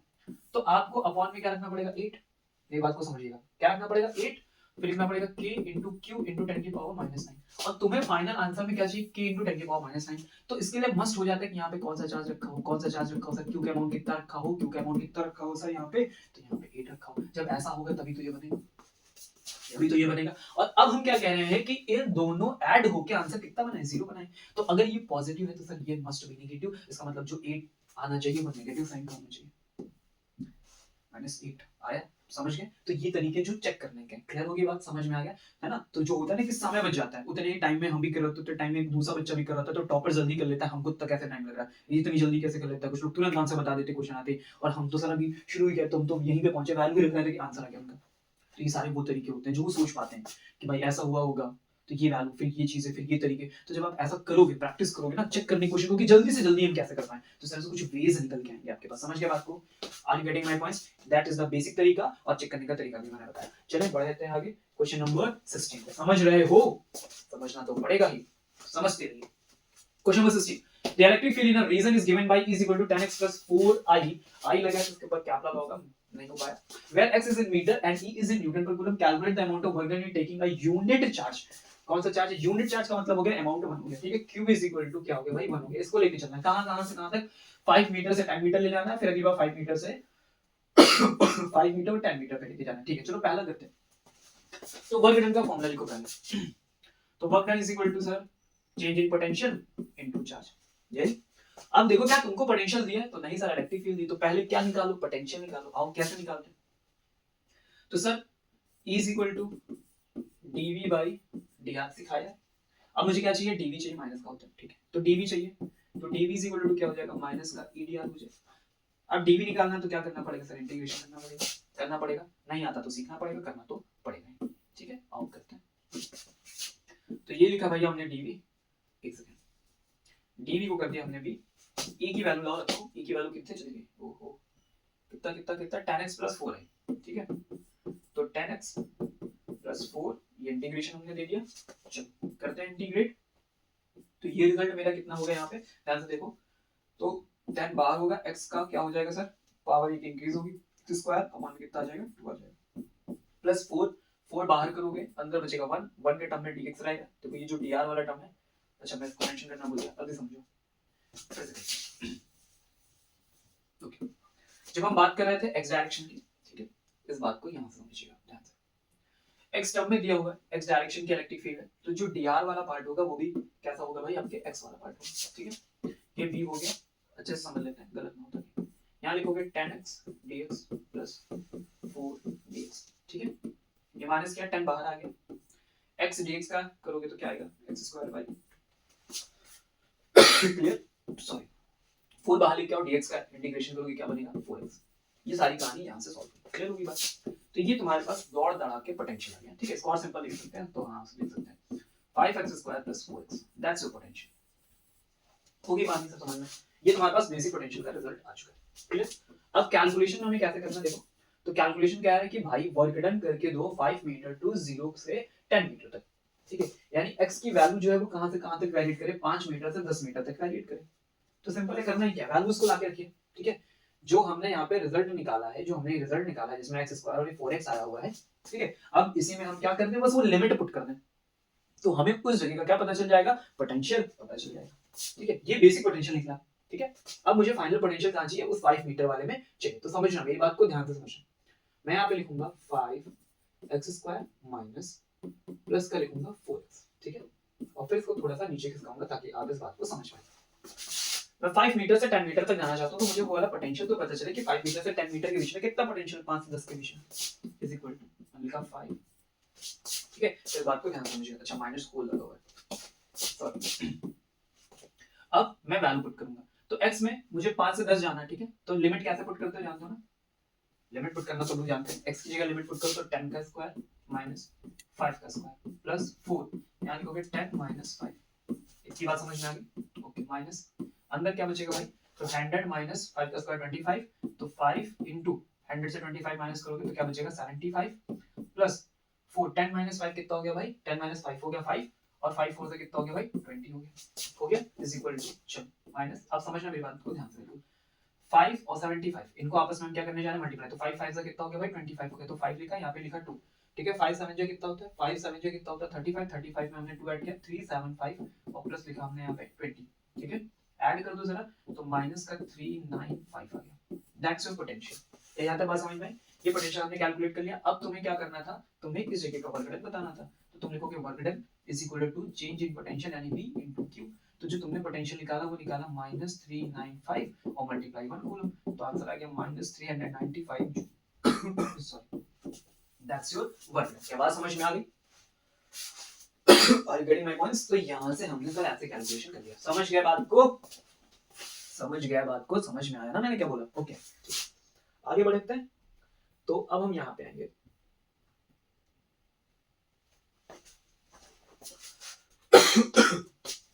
क्या लिखा हुआ है इस बार, मुझे 5 मीटर से 5 मीटर और 10 पे चलना है। अब जरा ये डिस्टेंस समझ लेते हैं ना, फिर काम करते हैं। ये समझो कि आप x में हो, यहाँ कहीं लिखा है 5 मीटर। ठीक है, ये 5 मीटर चले। अब अगली बार 5 मीटर से 10 जाना है, मतलब आपका जो अगला पोजीशन है, समझना 5, 10 होना चाहिए। तो 5, 10 मतलब अगर मैं ओरिजिन से चलूं, देखो तुम्हें और अच्छे समझना है, 0, 5 मीटर, 0। ठीक है, तो ये यहां तक आए 5 मीटर चल के, तो ये x का कंप्लीट हो गया। अब अगली बार क्या है, 5 मीटर फिर से 10, तो 5 मीटर फिर चले और उसके ऊपर कितना जाना है, 10 जाना है। तो यानी यहां पे इस जगह ये क्या होगा, 5, 10 हो गया। अब मुझे क्या करना है, अब मुझे इस पॉइंट से, समझना ध्यान से, इस पॉइंट से इस पॉइंट तक क्या लेके जाना है, उस चार्ज को लेके जाना है जिसकी वैल्यू क्या है 1 कूलम। ठीक, इलेक्ट्रिक फील्ड की डायरेक्शन किधर है भाई, इस तरफ x डायरेक्शन में है। अब जिस डायरेक्शन में इलेक्ट्रिक फील्ड आपने लगा दी है उसी डायरेक्शन में आपको पोटेंशियल भी होगा, इसमें तो कोई समस्या नहीं है आपको, क्लियर है? जिस डायरेक्शन में इलेक्ट्रिक, अब हमें क्या कैलकुलेट करना भाई, वर्क डन कैलकुलेट करना। ऐसी कंडीशन में हो क्या रहा है कि मूवमेंट इस डायरेक्शन में इलेक्ट्रिक फील्ड सबकी, और आप जो कर रहे हो, आप जैसे मूव कराने की कोशिश कर रहे हो, वो डिस्प्लेसमेंट इस डायरेक्शन में करो। और अगर कोई चार्ज होगा, ये 1 कूलम का चार्ज है, तो इस पे जो फोर्स का एक्सपीरियंस होगा वो इस डायरेक्शन में होगा। 1 कूलम का चार्ज यहां से लेके चलोगे तो इस पे जो फोर्स आएगा वो इधर आएगा, क्योंकि पोटेंशियल इलेक्ट्रिक सब इधर। डिस्प्लेसमेंट आप अपर डायरेक्शन में करोगे, एंगल कितना बना बैठोगे, 90 डिग्री। रिजल्ट कितना हो गया, क्या बात समझ में है? इसलिए क्वेश्चन यहाँ पे इंपॉर्टेंट हो गया। आगे बात समझ में सबको क्लियर है? अभी बहुत सारे लोग क्या करते हैं, नेट डिस्टेंस निकालते हैं और वैल्यू रखते हैं, सॉल्व कर देते हैं, है ना? तो जब आप ऐसा करते हैं तो यही आंसर क्या होता है हमारा, गलत। क्लियर है बात सबको समझ में? बहुत माइन्यूट चीज होती है, बहुत बड़ा पता नहीं होना चाहिए कि हमें ये पता हो वो पता हो तब जाके हम सॉल्व कर पाएंगे। बहुत बेसिक चीजें होती कि हमें देखना होता है कौन सी चीजें कहाँ किसको कनेक्ट करनी है। ठीक है, तो अब आपने देखा कि बहुत बेसिक सा कहानी थी, 5 मीटर से यहाँ पे जा रहे थे और इसमें जाके एक्सो इक्वेटोरियल लाके हमने ऐसे ऐड कर दिया। तो इस कंडीशन में जब हम कर रहे होंगे तो फोर्स और डिस्प्लेसमेंट आपने देखा कि कैसा लग रहा है, 90 पे आ गया। अब अगर ऐसा आ गया तो cos 90 आपको पता है कि रिजल्ट क्या देगा, 0 देगा। दैट्स व्हाई ये वाला आंसर हमको क्या मिलने वाला है, 0 मिलने वाला है। समझ गए सब लोग इस बात को, क्वेश्चन को समझ गए? दोबारा पढ़िए, फिर से पढ़िए, अच्छे से पढ़िए और इन क्वेश्चंस को सॉल्व करिए। तो अब हमें ये समझ में आ गया है कि क्वेश्चन कैसा भी हो, सिंपल हो हार्ड हो, हमें पढ़ना जरूरी है। जितना अच्छे से पढ़ोगे समझ के उतने अच्छे से उनके रिजल्ट आप दे पाओगे। ठीक है, चलें अगले पार्ट पे बढ़ते हैं। क्वेश्चन नंबर 18 आ गया। क्या है क्वेश्चन नंबर 18 में? Draw a plot showing the variation of electric field and electric potential with distance r due to a point charge। ठीक है, v is equal to क्या होता है बेटा, k q by r, और इलेक्ट्रिक फील्ड का formula क्या होता है, k q by r square. अगर मैं वेरिएशन पोटेंशियल का r के साथ बनाऊंगा, ठीक है, तो r पे कोई स्क्वायर नहीं, सिंगल है, तो ये जो कर्व होगा वो थोड़ा ऐसे जाएगा। यहीं पे जब मैं इसे इलेक्ट्रिक फील्ड के साथ फॉर्म करूंगा, ठीक है, तो क्योंकि आर स्क्वायर का टर्म है तो ये जो बल्क है थोड़ा स्ट्रॉन्ग हो जाएगा। दोनों में फर्क समझ में आ रहा है आपको? अगर यहीं पे आर क्यूब होता, ठीक है, जैसे मान लो कि कोई ऐसा टर्म आ जाता है जिसमें आर क्यूब है, जैसे हम लोग पढ़ते हैं एक्सल इक्वल टू का इलेक्ट्रिक फील्ड पढ़ते हैं, तो वहां पे आर क्यूब के टर्म आते हैं। ठीक है, तो अगर मैं इसे आर क्यूब के साथ बना रहा होता तो ये जो बल्क मैंने ऐसे बनाया, ये बल्क मेरा ऐसा था, और ज्यादा बल्किंग आउट होता है, इससे भी ज्यादा। क्लियर? तो ऐसा करना था, समझ गए? सबके लिए ऐसे ही होगा, आर हो, ए हो, जो भी हो, आप ये बस देखो और सॉल्व।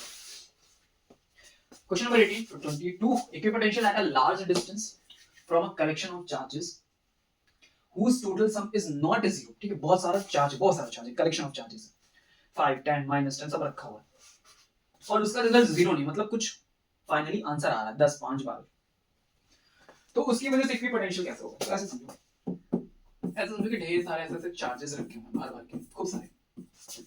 अब जब हमने इसको कंबाइन किया तो अभी कलेक्शन ऑफ चार्ज आपको एक पॉइंट चार्ज की तरह बिहेव करके देगा, इस तरह से जो बचा है। अब इसका इक्विपोटेंशियल लगाना है। क्वेश्चन समझ में आया? कलेक्शन ऑफ चार्जेस था, कलेक्शन ऑफ चार्जेस है, तो सबको कंबाइन करके हमने ऐसा पॉइंट क्रिएट किया। तो अब बताओ इसका इक्विपोटेंशियल सरफेस कैसा बनेगा? तो सबको इक्विपोटेंशियल सरफेस बनाने आते हैं, सिंपल सी बात। कोई ऑप्शन है ऐसा जो इसको बोले स्फीयर्स, प्लेन्स दिए, गलत है, पैराबोल्स गलत है, गलत है। क्लियर होगी? सिंपल। ओके, नेक्स्ट पार्ट पढ़ते हैं क्वेश्चन को। Question number 19। ओके, क्या है? 25 का क्वेश्चन है ये, तो फिर पढ़ना ही पड़ेगा sir. A point charge plus q is placed at point 2। ठीक है, एक प्लस q का चार्ज यहाँ पे रखा हुआ दिख रहा है। As shown in the figure is the potential difference VA minus VB। Potential VA minus VB positive, negative और जीरो। ये क्वेश्चन पूछा, बहुत सिंपल सा है टर्म, रिलेशन तुमको पता ही है, K is equal to minus dV by dr। ठीक, मतलब जैसे जैसे आप इलेक्ट्रिक फील्ड की डायरेक्शन में आगे की तरफ बढ़ते हो, dV का जो टर्म है वो डिक्रीज करता है, तभी तो माइनस आता है। इलेक्ट्रिक फील्ड मान लो वहां से बनी, यहां से बनी, इलेक्ट्रिक फील्ड ऐसे चल रही आगे की तरफ, तो जब हम ये रिलेशन बनाते हैं पोटेंशियल के लिए, तो रिजल्ट dV by dr का माइनस क्यों आता है? क्योंकि पोटेंशियल ड्रॉप करता है। ठीक है, अगर ये बात नहीं समझे तो और भी बहुत सिंपल सी बात है। पोटेंशियल का फॉर्मूला क्या होता है भाई? K Q by R। किसने बनाया? इसने बनाया। Potential is inversely proportional to the R। जैसे जैसे आगे बढ़ोगे पोटेंशियल की वैल्यू गिरनी चाहिए, सिंपल सी बात है, बहुत बढ़िया। ठीक है, तो अभी ये A वाला पॉइंट देखो, O के ज्यादा क्लोज है, B वाला पॉइंट देखो ज्यादा दूर है, तो अगर मैं VA minus VB करता हूं, तो ये पोटेंशियल यहाँ स्ट्रांग है, यहाँ वीक है, तो ऐसी कंडीशन में क्या होगा? VA minus VB का रिजल्ट पॉजिटिव आएगा। VA minus VB का रिजल्ट कैसा आएगा? पॉजिटिव आएगा। क्या बात समझ में आ गई? सिंपल। ठीक है, अभी इसी क्वेश्चन में क्या होता है कि जहां पे पॉजिटिव चार्ज रखा वहीं पे क्या हो जाता है भाई? नेगेटिव चार्ज रख दिया। पॉजिटिव की जगह क्या रख देते हैं हम? नेगेटिव चार्ज रख देते हैं। तो ऐसी कंडीशन में जो VA minus VB है, जहां हमने इसका आंसर पॉजिटिव दिया, वो क्या हो जाता है? नेगेटिव हो जाता है। कैसे समझे? अब ये नेगेटिव है तो फील्ड लाइंस किधर से आ रही है? नेगेटिव चार्ज रखा तो फील्ड लाइन इधर से कहीं चल के आ रही है, इधर से तो कोई फील्ड लाइन चल के आएगी, इसका मतलब इधर से फील्ड लाइन चल के आ रही है, यहां कहीं कोई पॉजिटिव चार्ज रखा होगा, मान लेते हैं। तो ऐसी कंडीशन में कौन सा पॉइंट इसके पास पड़ेगा भाई? बी वाला पॉइंट इसके पास पड़ेगा, बी वाला पॉइंट इसके पास, और ए वाला इससे दूर पड़ जाएगा, पड़ेगा, तो यहाँ पे स्ट्रॉन्ग हो जाएगा, यहाँ पे वीक हो जाएगा। ऐसी कंडीशन में आंसर मेरा क्या आने लगेगा? नेगेटिव आने लगेगा। आई बात समझ में? क्लियर हुआ सबको? ओके, ठीक है, चलो बाद में second part. The figure shows the field lines of a positive charge, positive charge रखा, is the work done by the field in moving a small positive charge q to p positive negative। देखो फिर से वैसी type का question है, हमें कहां से कहां मूव करना है? हमें मूव करना है q से p की तरफ, पॉजिटिव चार्ज है, तो आपको बताना है कि इसमें जो रिजल्ट बनेगा वो पॉजिटिव होगा, नेगेटिव होगा, कैसे होगा? देखो समझना, is the work done by the field in moving a small positive charge from q to p, positive और नेगेटिव, या तो पॉजिटिव वर्क डन होगा या तो नेगेटिव वर्क डन होगा। तो वर्क डन का formula change in potential multiply bye q। Change in potential तुम पता कर, तुम कहां से आ रहे हो भाई, तो हमसे बोलेगा क्यू से पी आओ, तो VQ माइनस VP हम लिखेंगे, देखेंगे।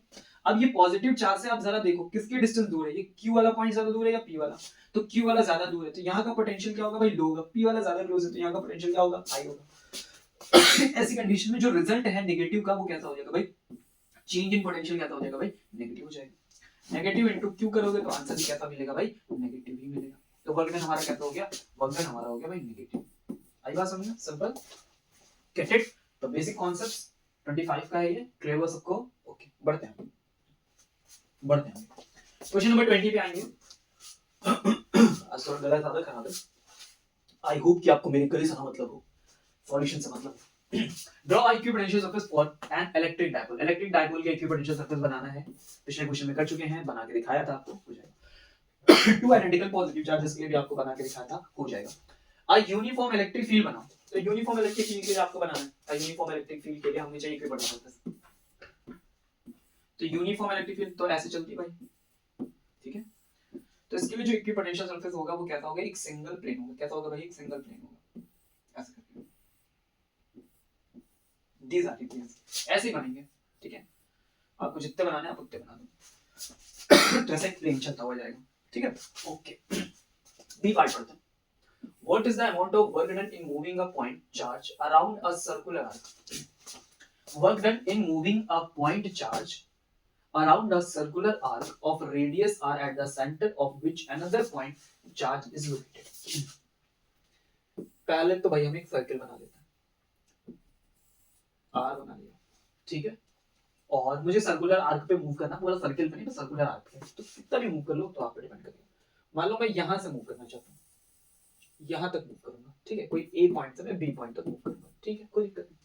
अब इसके सेंटर को उन्होंने बोला कि कोई चार्ज है तो मैं प्लस कर देता हूँ, रखा हुआ है, बोला ना कि of which another point charge is located, ठीक है।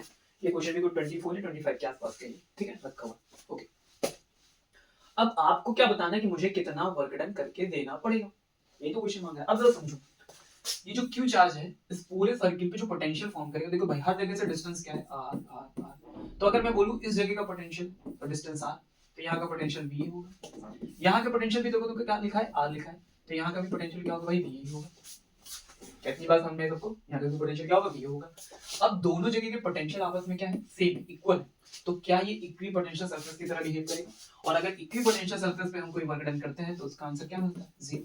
क्यों, तो change in potential into Q, change in potential का रिजल्ट है 0, क्या हो गया, वर्क डन भी हमारा 0 हो गया। आई बात समझ में सबको, क्लियर हुआ, सिंपल क्वेश्चन आ गया ये वाला भी इक्विपोटेंशियल सरफेस का, ओके बढ़ते हैं, पढ़ते हैं क्वेश्चन नंबर 21 को ध्यान से।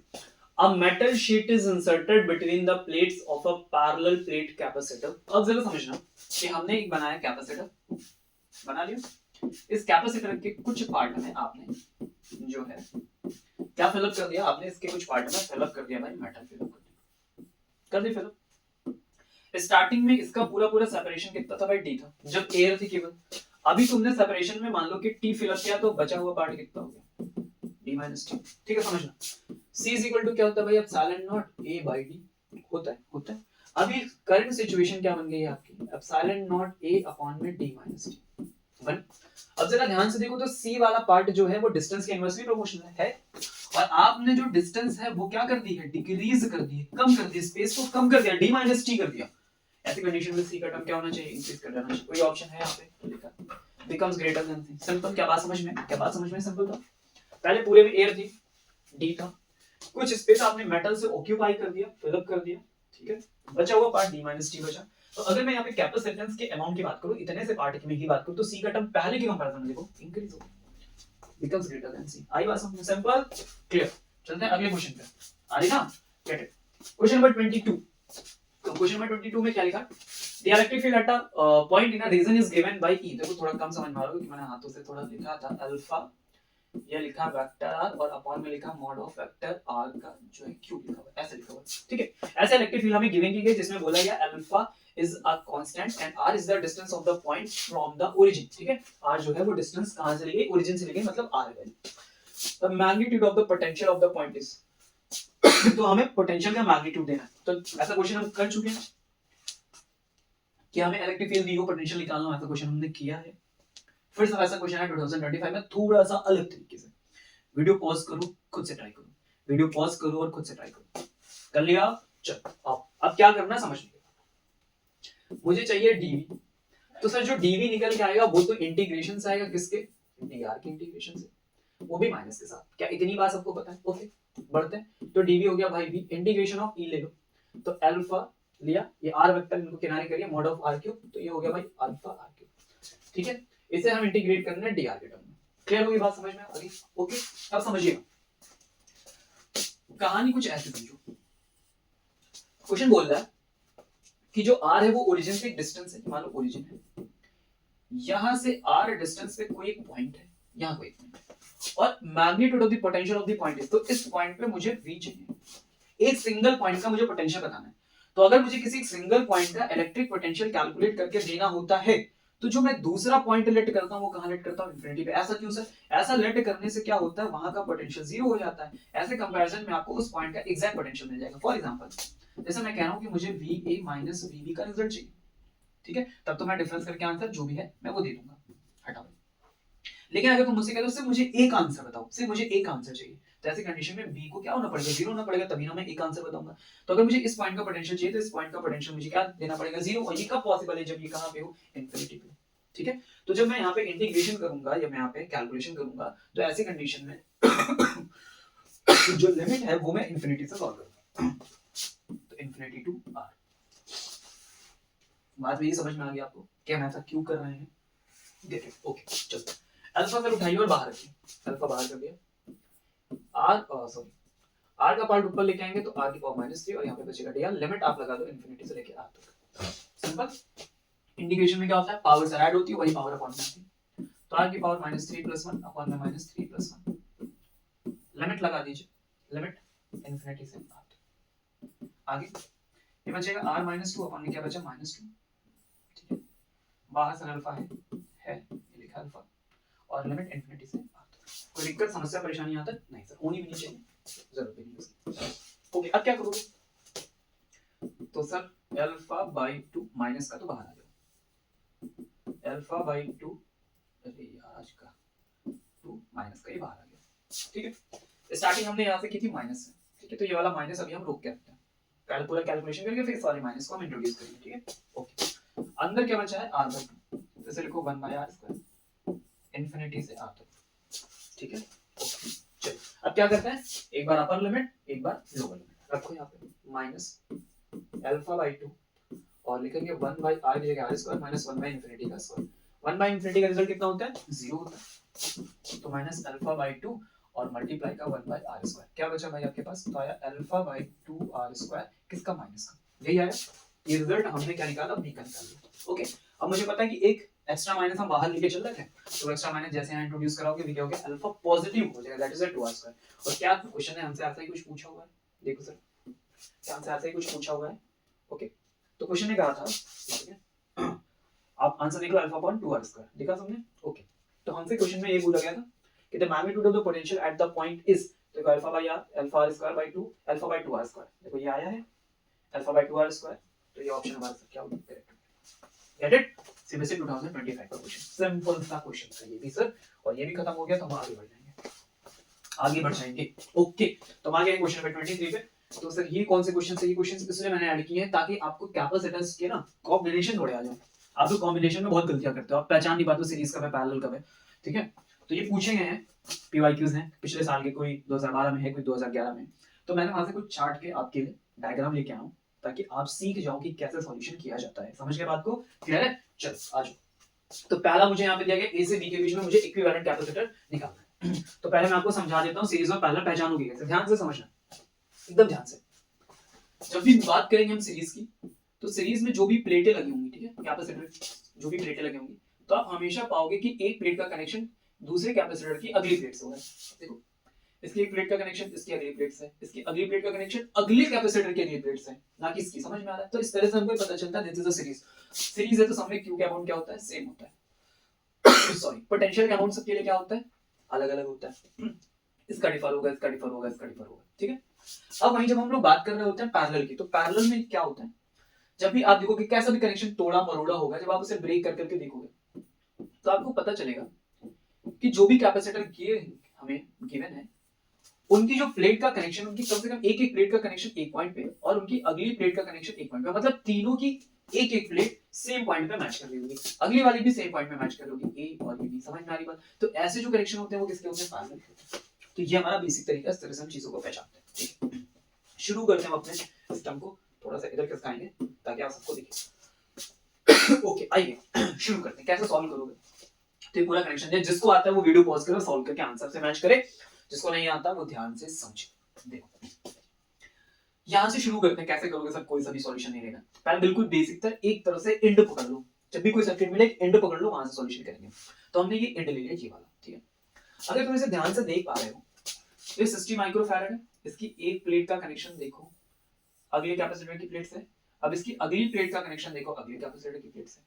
हो गई ये पहली वाली कहानी। अगर ध्यान से देखो तो एक वायर है, उसको सीधा से खींचो तो सब इसी तरह अरेंज हो जाएंगे। 60 60 60 ये सब किस में आ गया भाई? सीरीज में आ गया। तो सीरीज में क्या लिखोगे? 1/60 1/60 प्लस 1/60 कितना हो गया भाई? 3/60 हो गया। इसको घुमाओगे तो 60/3 हो गया, कितना आ गया भाई? 20 माइक्रोफैराड। तो सही। अब यहां पे देखो, जरा ध्यान से देखोगे तुम, तो ये जो ये वाला पार्ट है 10 माइक्रोफैराड का, देखो ये वाला है, दिस इज द 10 माइक्रोफैराड। ठीक है, और ये 10 माइक्रोफैराड। ध्यान से देखो तो इसकी एक प्लेट का कनेक्शन देखो यहां से हुआ, अगली प्लेट का कनेक्शन देखो यहां से हुआ, हो रहा है एज इट इज सेम। इसकी दूसरी प्लेट का कनेक्शन आप देखो इस जगह से, इसके अगली प्लेट का कनेक्शन देखो जगह से सेम एज इट इज, ऐसा बीएम में बन गया। तो किसमें हो गया? हमारे पैरेलल में हो गया। तो पैरेलल का फार्मूला भाई क्या लगाओगे? 10 + 10 = कितना हो गया? 20 माइक्रोफैराड। क्या बात समझ में? तो दिस इज द 20 माइक्रोफैराड। अब देखो और सिंपल तरीके से करना है, गलतियां कम से कम हो, तो आप ये जो डायग्राम हमको मिलता है सर्किट का, उसको आप चेंज भी करते हो। देखो कैसे, ये मेरा 40 है, इन सबको मैंने सॉल्व किया और कन्वर्ट कर दिया मैंने 20 में। ठीक है, तो ये हो गया 20 वाली कहानी। अब देखो ये दोनों सॉल्व हुए, तो ये दोनों सॉल्व होके एक सिंगल में कन्वर्ट हो गए, ऐसे करके। क्या बात समझ में? ये दो सॉल्व हुए, ये बन गया, क्या बन गया? 20 माइक्रोफैराड। ये सॉल्व हुआ पूरा पूरा, ये भी बन गया 20 माइक्रोफैराड, और यहाँ पे हो गया 40 माइक्रोफैराड। तो इससे क्या होता है? गलतियां नहीं होती, एकदम एग्जैक्ट क्लियर पता चलता रहता है कि कहाँ पे क्या हो रहा है। ठीक है, अब फिर से वही बात, इसका कनेक्शन यहाँ पे मैच हो रहा है, इसका कनेक्शन यहाँ पे मैच हो रहा है, इन दोनों का कनेक्शन भी एक पॉइंट पे मैच हो रहा है, तो फिर से किसमें हो गया भाई? इसमें हो गया, पैरेलल में हो गया। तो पैरेलल का फार्मूला फिर से लगाओगे, 20 + 20 कितना हो गया? 40 माइक्रोफैराड। अगेन 40 माइक्रोफैराड हो गया। अब ये भी सॉल्व हो गया। अगर ये भी सॉल्व हो गया तो तुम्हारे पास क्या बचा? ये दोनों रिजल्ट सॉल्व हो गए। अब ये दोनों रिजल्ट हटाओ और एक 40 माइक्रोफैराड लाके यहाँ पर लो, दैट्स इट। तुम्हारे पास क्या बचा? यहाँ पे ए बचा और ये यहाँ पे बी बचा। ए और बी के बीच में कितना? तो 40 और 40 किसमें दिख रहा है आपको? सीरीज में दिख रहा है। सीरीज का फार्मूला 1/40 + 1/40 = क्या हो गया भाई? 2/40। आंसर कितना हो गया भाई? 2/40। जरा घुमाओगे तो कितना हो जाएगा? 40/2, और दैट्स द रिजल्ट। कितना हो गया? 20 microfarad. That's it, simple. Get it? आया समझ में? क्लियर हुआ कैसे सॉल्व किया हमने इस क्वेश्चन को? बिल्कुल बेसिक बेसिक चीजों को ओपन करते गए, पहचानना है ऐसे, जैसे मैंने बताया ऐसे पहचानते जाओगे, और फिर एक एक टर्म को जब सॉल्व करोगे तो उन्हें कन्वर्ट भी करते रहोगे, ताकि तुम्हें पता चले कि डायग्राम छोटा छोटा होता जा रहा है। जितना सिंपल कर पाओगे उतना इजीली आप सीख पाओगे। आगे बात समझ में? चलो ठीक है, चलते हैं अब नेक्स्ट में। तो देखो अब ये सेकंड पार्ट हमारे पास है। चलिए ट्राई करिए सब लोग, इसको ट्राई करिए। अभी सीखा हमने कि कैसे करते हैं, सभी लोग ट्राई करेंगे। कौन सा सीरीज कौन सा पैरेलल, क्या हुआ समझ में आ रहा है? कैसा डायग्राम पता चल रहा है? कौन सा सीरीज में होगा, कौन सा पैरेलल में होगा? ऐसे तो सब दिख रहे हैं, सीरीज सीरीज सीरीज सर है ना, 23 5 सब तो सीरीज में दिख रहा है। कैसे पता चलेगा? चलो क्या करना है, जो कॉन्सेप्ट बताया एज इट इज उसी कॉन्सेप्ट को फॉलो करिए। ठीक है, उसी कॉन्सेप्ट को क्या करना है? फॉलो करना है। ध्यान से देखिए, चलो शुरू करते हैं। ये ए पॉइंट पकड़ो। ठीक है, मैंने कहा था प्लेट 2 की है, ये देखो जाके एक जगह कनेक्ट हो रही है। मैंने क्या कहा? कनेक्शन ढूंढो कि प्लेट के कनेक्शंस कहां पे। तो 2 माइक्रोफैराड की एक प्लेट का कनेक्शन देखो ए पे मिला।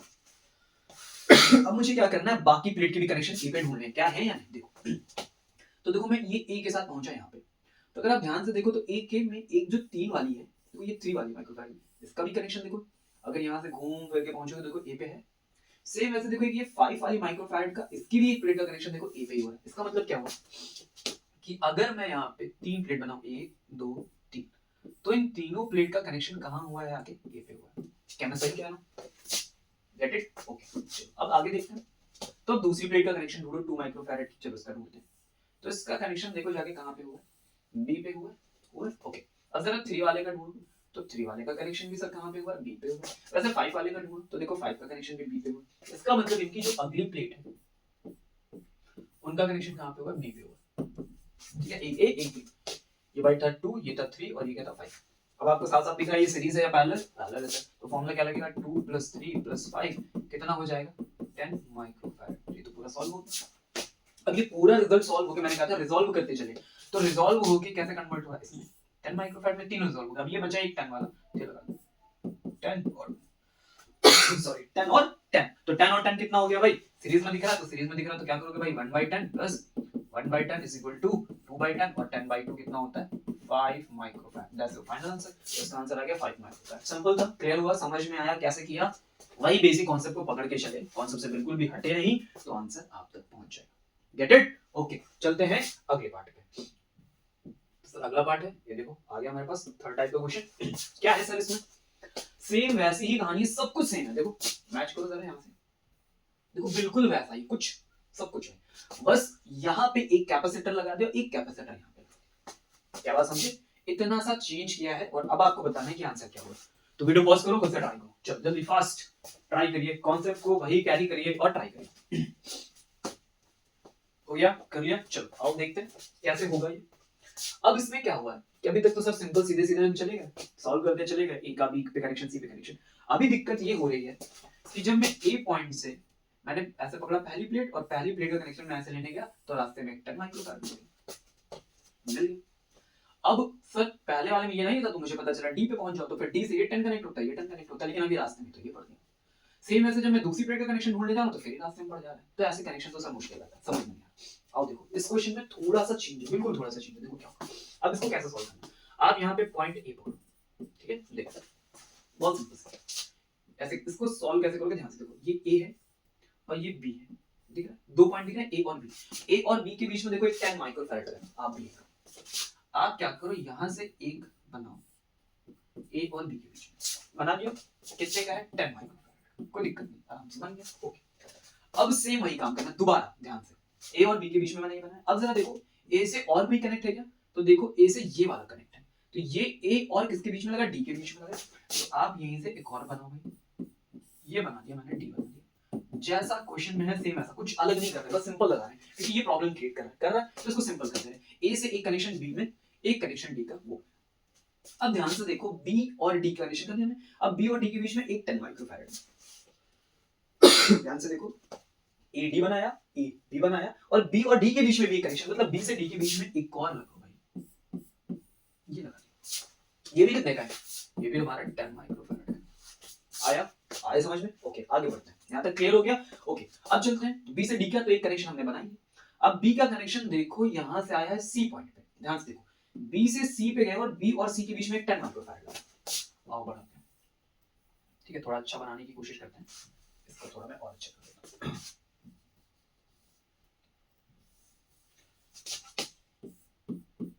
ये हो गया एक कनेक्शन, हमारे पास ये हो गया, ठीक है, और एक कनेक्शन में हमने ये लगा के रखा है, क्लियर। सारे 10 10 के चलने कोई दिक्कत नहीं, ये ए था, ये बी था और ये क्या था, डी। अब हम कह रहे हैं बी से सी के बीच में, ठीक है, बी से सी के बीच में एक और कनेक्शन है हमारे पास। देखो बी से सी के बीच में कनेक्शन है 10 का, तो 10 माइक्रोफैराड, सिंपल। ओके अब और देखो क्या सी का कनेक्शन और किसी से, तो देखो डी और सी के बीच में फिर एक और 10 माइक्रोफैराड, तो डी और सी के बीच में भी लगा दो, ये लगा दिया 10 माइक्रोफैराड। अभी देखो कुछ सिंपल सिंपल दिख रहा है, हल्का हल्का।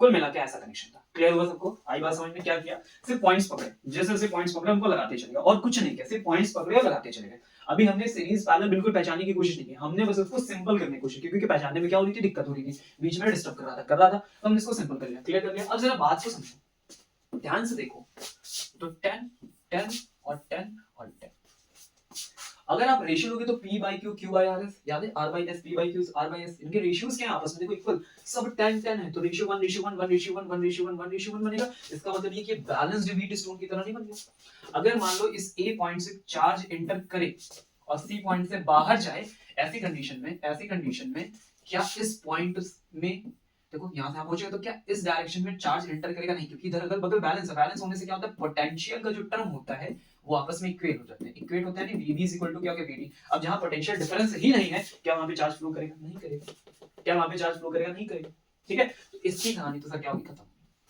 सिंपल हुआ, क्या बात समझ में आई, यहां तक सबको क्लियर हुई बात, सर एकदम क्लियर हो गई। चलो अब आज सॉल्यूशन करते हैं इसका, ठीक है। तो देखो सॉल्यूशन कैसे करेंगे, ध्यान से देखो। तो मेरे पास क्या बचा है, एक, समझना ध्यान से, ये डायग्राम ऐसे बचा और ये फाइनल डायग्राम ऐसे बचा। बीच की कहानी खत्म, क्योंकि वहां चार्ज नहीं जाएगा तो उसे हम नहीं ऐड करेंगे। 10 10 10 और 10। ओके, अब ध्यान से देखो, तो ये और ये आपस में एक लाइन में दिख रहे हैं ये सारे। तो किसमें हो गया भाई? सीरीज में। ये आपस में किसमें हो गए? सीरीज में। तो 10 और 10 को सीरीज में ऐड करना है, तो 1/10 प्लस 1/10 कितना हो गया भाई? 2/10 और 2/10 कितना होता है? 5 होता है। सेम एज इट इज इसका भी आंसर आएगा। तो अब दोनों को अगर मैंने सॉल्व किया तो मुझे फाइनल कैसे कैपेसिटर मिलेंगे? ऐसे मिले, ये भी 5 माइक्रोफैरेड और ये भी 5 माइक्रोफैरेड। क्लियर हुई बात? हमने सीरीज 5 सीरीज 5 अभी आपस में किसमें है? पैरेलल 1/5 को ध्यान से, सॉरी पैरेलल में है। तो इनकी प्लेट का कनेक्शन मैंने कहा चेक करो, इसका कनेक्शन यहाँ पे, इसकी प्लेट का कनेक्शन यहाँ पे। देखो सेम जगह, इसकी प्लेट का कनेक्शन यहाँ पे, इसकी भी प्लेट का कनेक्शन देखो यहाँ पे सेम जगह पे। क्या करोगे? 5 + 5 कितना आ गया? 10 microfarad. That's your final answer. आई बात समझ में? क्लियर हुआ सबको? आ गया? सिंपल था? नहीं सर सिंपल तो नहीं था, टेक्निकल था। हाँ सर थोड़ा बहुत। डन, बढ़े आगे फिर। समझ में आ गया? कॉन्सेप्ट को कैरी करके चलना है, फिर तो काम हो ही जाएगा। कॉन्सेप्ट से भटकोगे तो फिर आंसर नहीं आएगा। सिंपल सी बात है। फोर्थ टाइम में आते हैं। अब जरा देखो ये क्या है, अजीब सी चीज, कुछ खास अजीब नहीं है। और जब पहला न्यूमेरिकल कैपेसिटर के होते थे ना, तो कुछ इस तरह से एक्चुअली में कैपेसिटर डिजाइन ऐसे करते थे प्लेट और इनके फॉर्म में। तो ये कुछ अलग टाइप का डायग्राम है, पुराना डायग्राम है, पहले टाइप। देखो अब इसमें कैसे करना है सर, ये वाला सॉल्यूशन तो हमने कहा लगे हाथ इनको भी जान ही लेते हैं, है ना। देखो ये पॉजिटिव कनेक्शन है, नेगेटिव, तो पॉजिटिव की तरफ से पॉजिटिव कनेक्शन जाएगा, नेगेटिव की तरफ से नेगेटिव कनेक्शन जाएगा। पहले चार्जिंग करते हैं, तब ये कंडक्शन होगा। तो इस पूरी प्लेट पे क्या पॉजिटिव चार्जेस आएंगे, इस पूरी प्लेट पे क्या पॉजिटिव चार्जेस आएंगे। अब ये नेगेटिव की तरफ से चलोगे तो क्या इस पे पूरे पूरे पे माइनस आएगा, क्या इस पे पूरे पूरे पे माइनस आएगा। क्या यहाँ तक बात समझ में? अब इधर साइड यहाँ तक इतनी बात क्लियर होगी सबको? ओके। अब क्योंकि जब कंडक्शन का प्रोसेस होता है तो आपको पता है कि पूरे में पॉजिटिव आना चाहिए, तो सर ये पॉजिटिव यहाँ तक भी ट्रैवल करेगा। क्या इतनी बात समझ में? सेम ऐसे जब नेगेटिव ट्रैवल हो तो सर ये नेगेटिव यहाँ भी ट्रैवल करेगा, इधर भी ट्रैवल करेगा। अभी बात सबको क्लियर होगी? तो हमने क्या किया, पूरे कैपेसिटर को चार्ज कर दिया। ओके, अब हम देखेंगे यहाँ पे टोटल कितने कैपेसिटर बनके तैयार हुआ है। तो ध्यान से देखो, हमने कैपेसिटर को कैसे पढ़ा कि ऐसे दो लाइनें होती हैं, एक पे प्लस होता है एक पे माइनस होता है, ये कैपेसिटर है। अब उसी तरह यहाँ चेक करो कि कितना प्लस माइनस तुमको देखने को यहाँ पे मिल रहा है। क्लियर है? चलो आओ देखते हैं। एक प्लस वाली लाइन ये और एक माइनस वाली लाइन ये, मतलब एक कैपेसिटर हो गया सर ये 1। फिर देखो प्लस और माइनस की लाइन, एक ये मिली, दो कैपेसिटर, फिर एक ये मिला, ठीक है, कितने हो गए? 3 कैपेसिटर। और कुछ है नहीं। तो टोटल कितने कैपेसिटर है? सिर्फ 3 कैपेसिटर मिले, 1 2 और 3। किसमें लगे हुए सर? देखो पैरेलल में। कैसे पता चला? दो प्लेट का कनेक्शन, एक दो प्लेट का कनेक्शन है, आपस में किसमें हो गए? ये पैरेलल कैपेसिटर हो गए ना। देखो जैसे मान लो ये कैपेसिटर है, इसको मिला के कैपेसिटर मैंने बनाया, ठीक है। तो इसकी एक प्लेट का कनेक्शन बी पे, इसकी एक प्लेट का कनेक्शन ए पे है। अब फिर से मैंने यहाँ पे अगले दो कैपेसिटर बनाए, तो इसकी एक प्लेट का कनेक्शन यहाँ पे, अगली इसकी एक प्लेट का कनेक्शन यहाँ पे, सेम जगह मैच हुआ तो किसमें हो गया सर? ये पैरेलल। अब पैरेलल का फॉर्मूला क्या होता है? C plus C plus C, C1 plus C2 plus C3। Clear हुआ? अब इसको हम सॉल्व कैसे करेंगे? तो इसमें अगर हमें वैल्यूज गिवन की जाती है तो वैल्यू के टर्म में सॉल्व करते हैं। अदरवाइज ये क्वेश्चन ऐसे दिया जाता है कि जो प्लेट हम दे रहे हैं उसका एरिया A है, उसके बीच की सेपरेशन D है, तो आप आंसर बताओ तो क्या लिखोगे? C के लिए एप्सिलॉन नॉट A/D। तो सबके लिए डिस्टेंस और एरिया जो है वो सेम दिया है, तो एप्सिलॉन नॉट A/D सबको रख दिया। 3 टाइम्स हो गया तो आंसर क्या है? 3 epsilon not A/D। That's so simple. ऐसे करके हमने सॉल्व किया। आई बात समझ में? क्लियर? That's your answer. समझ में आ गया? आई होप कुछ नया सीखने को मिला हो, कई सारे कॉन्सेप्ट क्लियर हुए हो। अब तुमसे गलतियां ना हो तो बेहतर है। समझ गए? आगे बढ़ेंगे और नेक्स्ट क्वेश्चन पे आएंगे। तो अभी देर से हम लोग कर रहे हैं, बढ़िया से कर रहे हैं, मेहनत से कर रहे हैं। अब अगले क्वेश्चन पे आ गए, क्वेश्चन नंबर 24। तो क्योंकि हमने एक ऐसा क्वेश्चन अभी टच किया, इससे रेगुलर क्वेश्चन वैसा ही बिल्कुल 24 का क्वेश्चन है। क्वेश्चन नंबर 24 और 24 में पूछा गया, इससे बढ़िया कुछ हो ही नहीं सकता। ठीक है, चलते हैं। A parallel plate capacitor has plate area A end plate separation D। Plate area इन्होंने बोला A दिया है, सेपरेशन इन्होंने D दिया। Half of the space between the plate is filled, ठीक है, फिल किया गया विद अ मटेरियल, क्या हटा दो, with a material of dielectric constant K, किसी K डाइलेक्ट्रिक कांस्टेंट से फिल किया। ये भी K से फिल अप है और ये भी K से फिल अप है। The two ways as shown in figure। Okay, क्या बताना है मुझे? Find capacitance of both case. तो मुझे दोनों केस में क्या पता करके देना है? कैपेसिटेंस पता करके देना है। चलो तो पहला वाला कनेक्शन देखते हैं। सर ये जो पहला वाला हमने यहाँ पे लगाया, इसमें क्या होगा? जब आपने डाइलेक्ट्रिक फिल अप किया तो डाइलेक्ट्रिक सेम एरिया का फिल अप कर दिया। ऐसे करके देखो, सीधा सीधा फिल अप है ना, ऐसे करके। तो जितना इस प्लेट का एरिया रहा होगा, एक्चुअली में ये प्लेट दिखाई कैसे देती है? ऐसे होती है। तो जितना स्प्रेड का एरिया होगा उतने का ही डायरेक्टली तुमने क्या क्या फिलअप किया, तो एरिया तो सेम हो गया।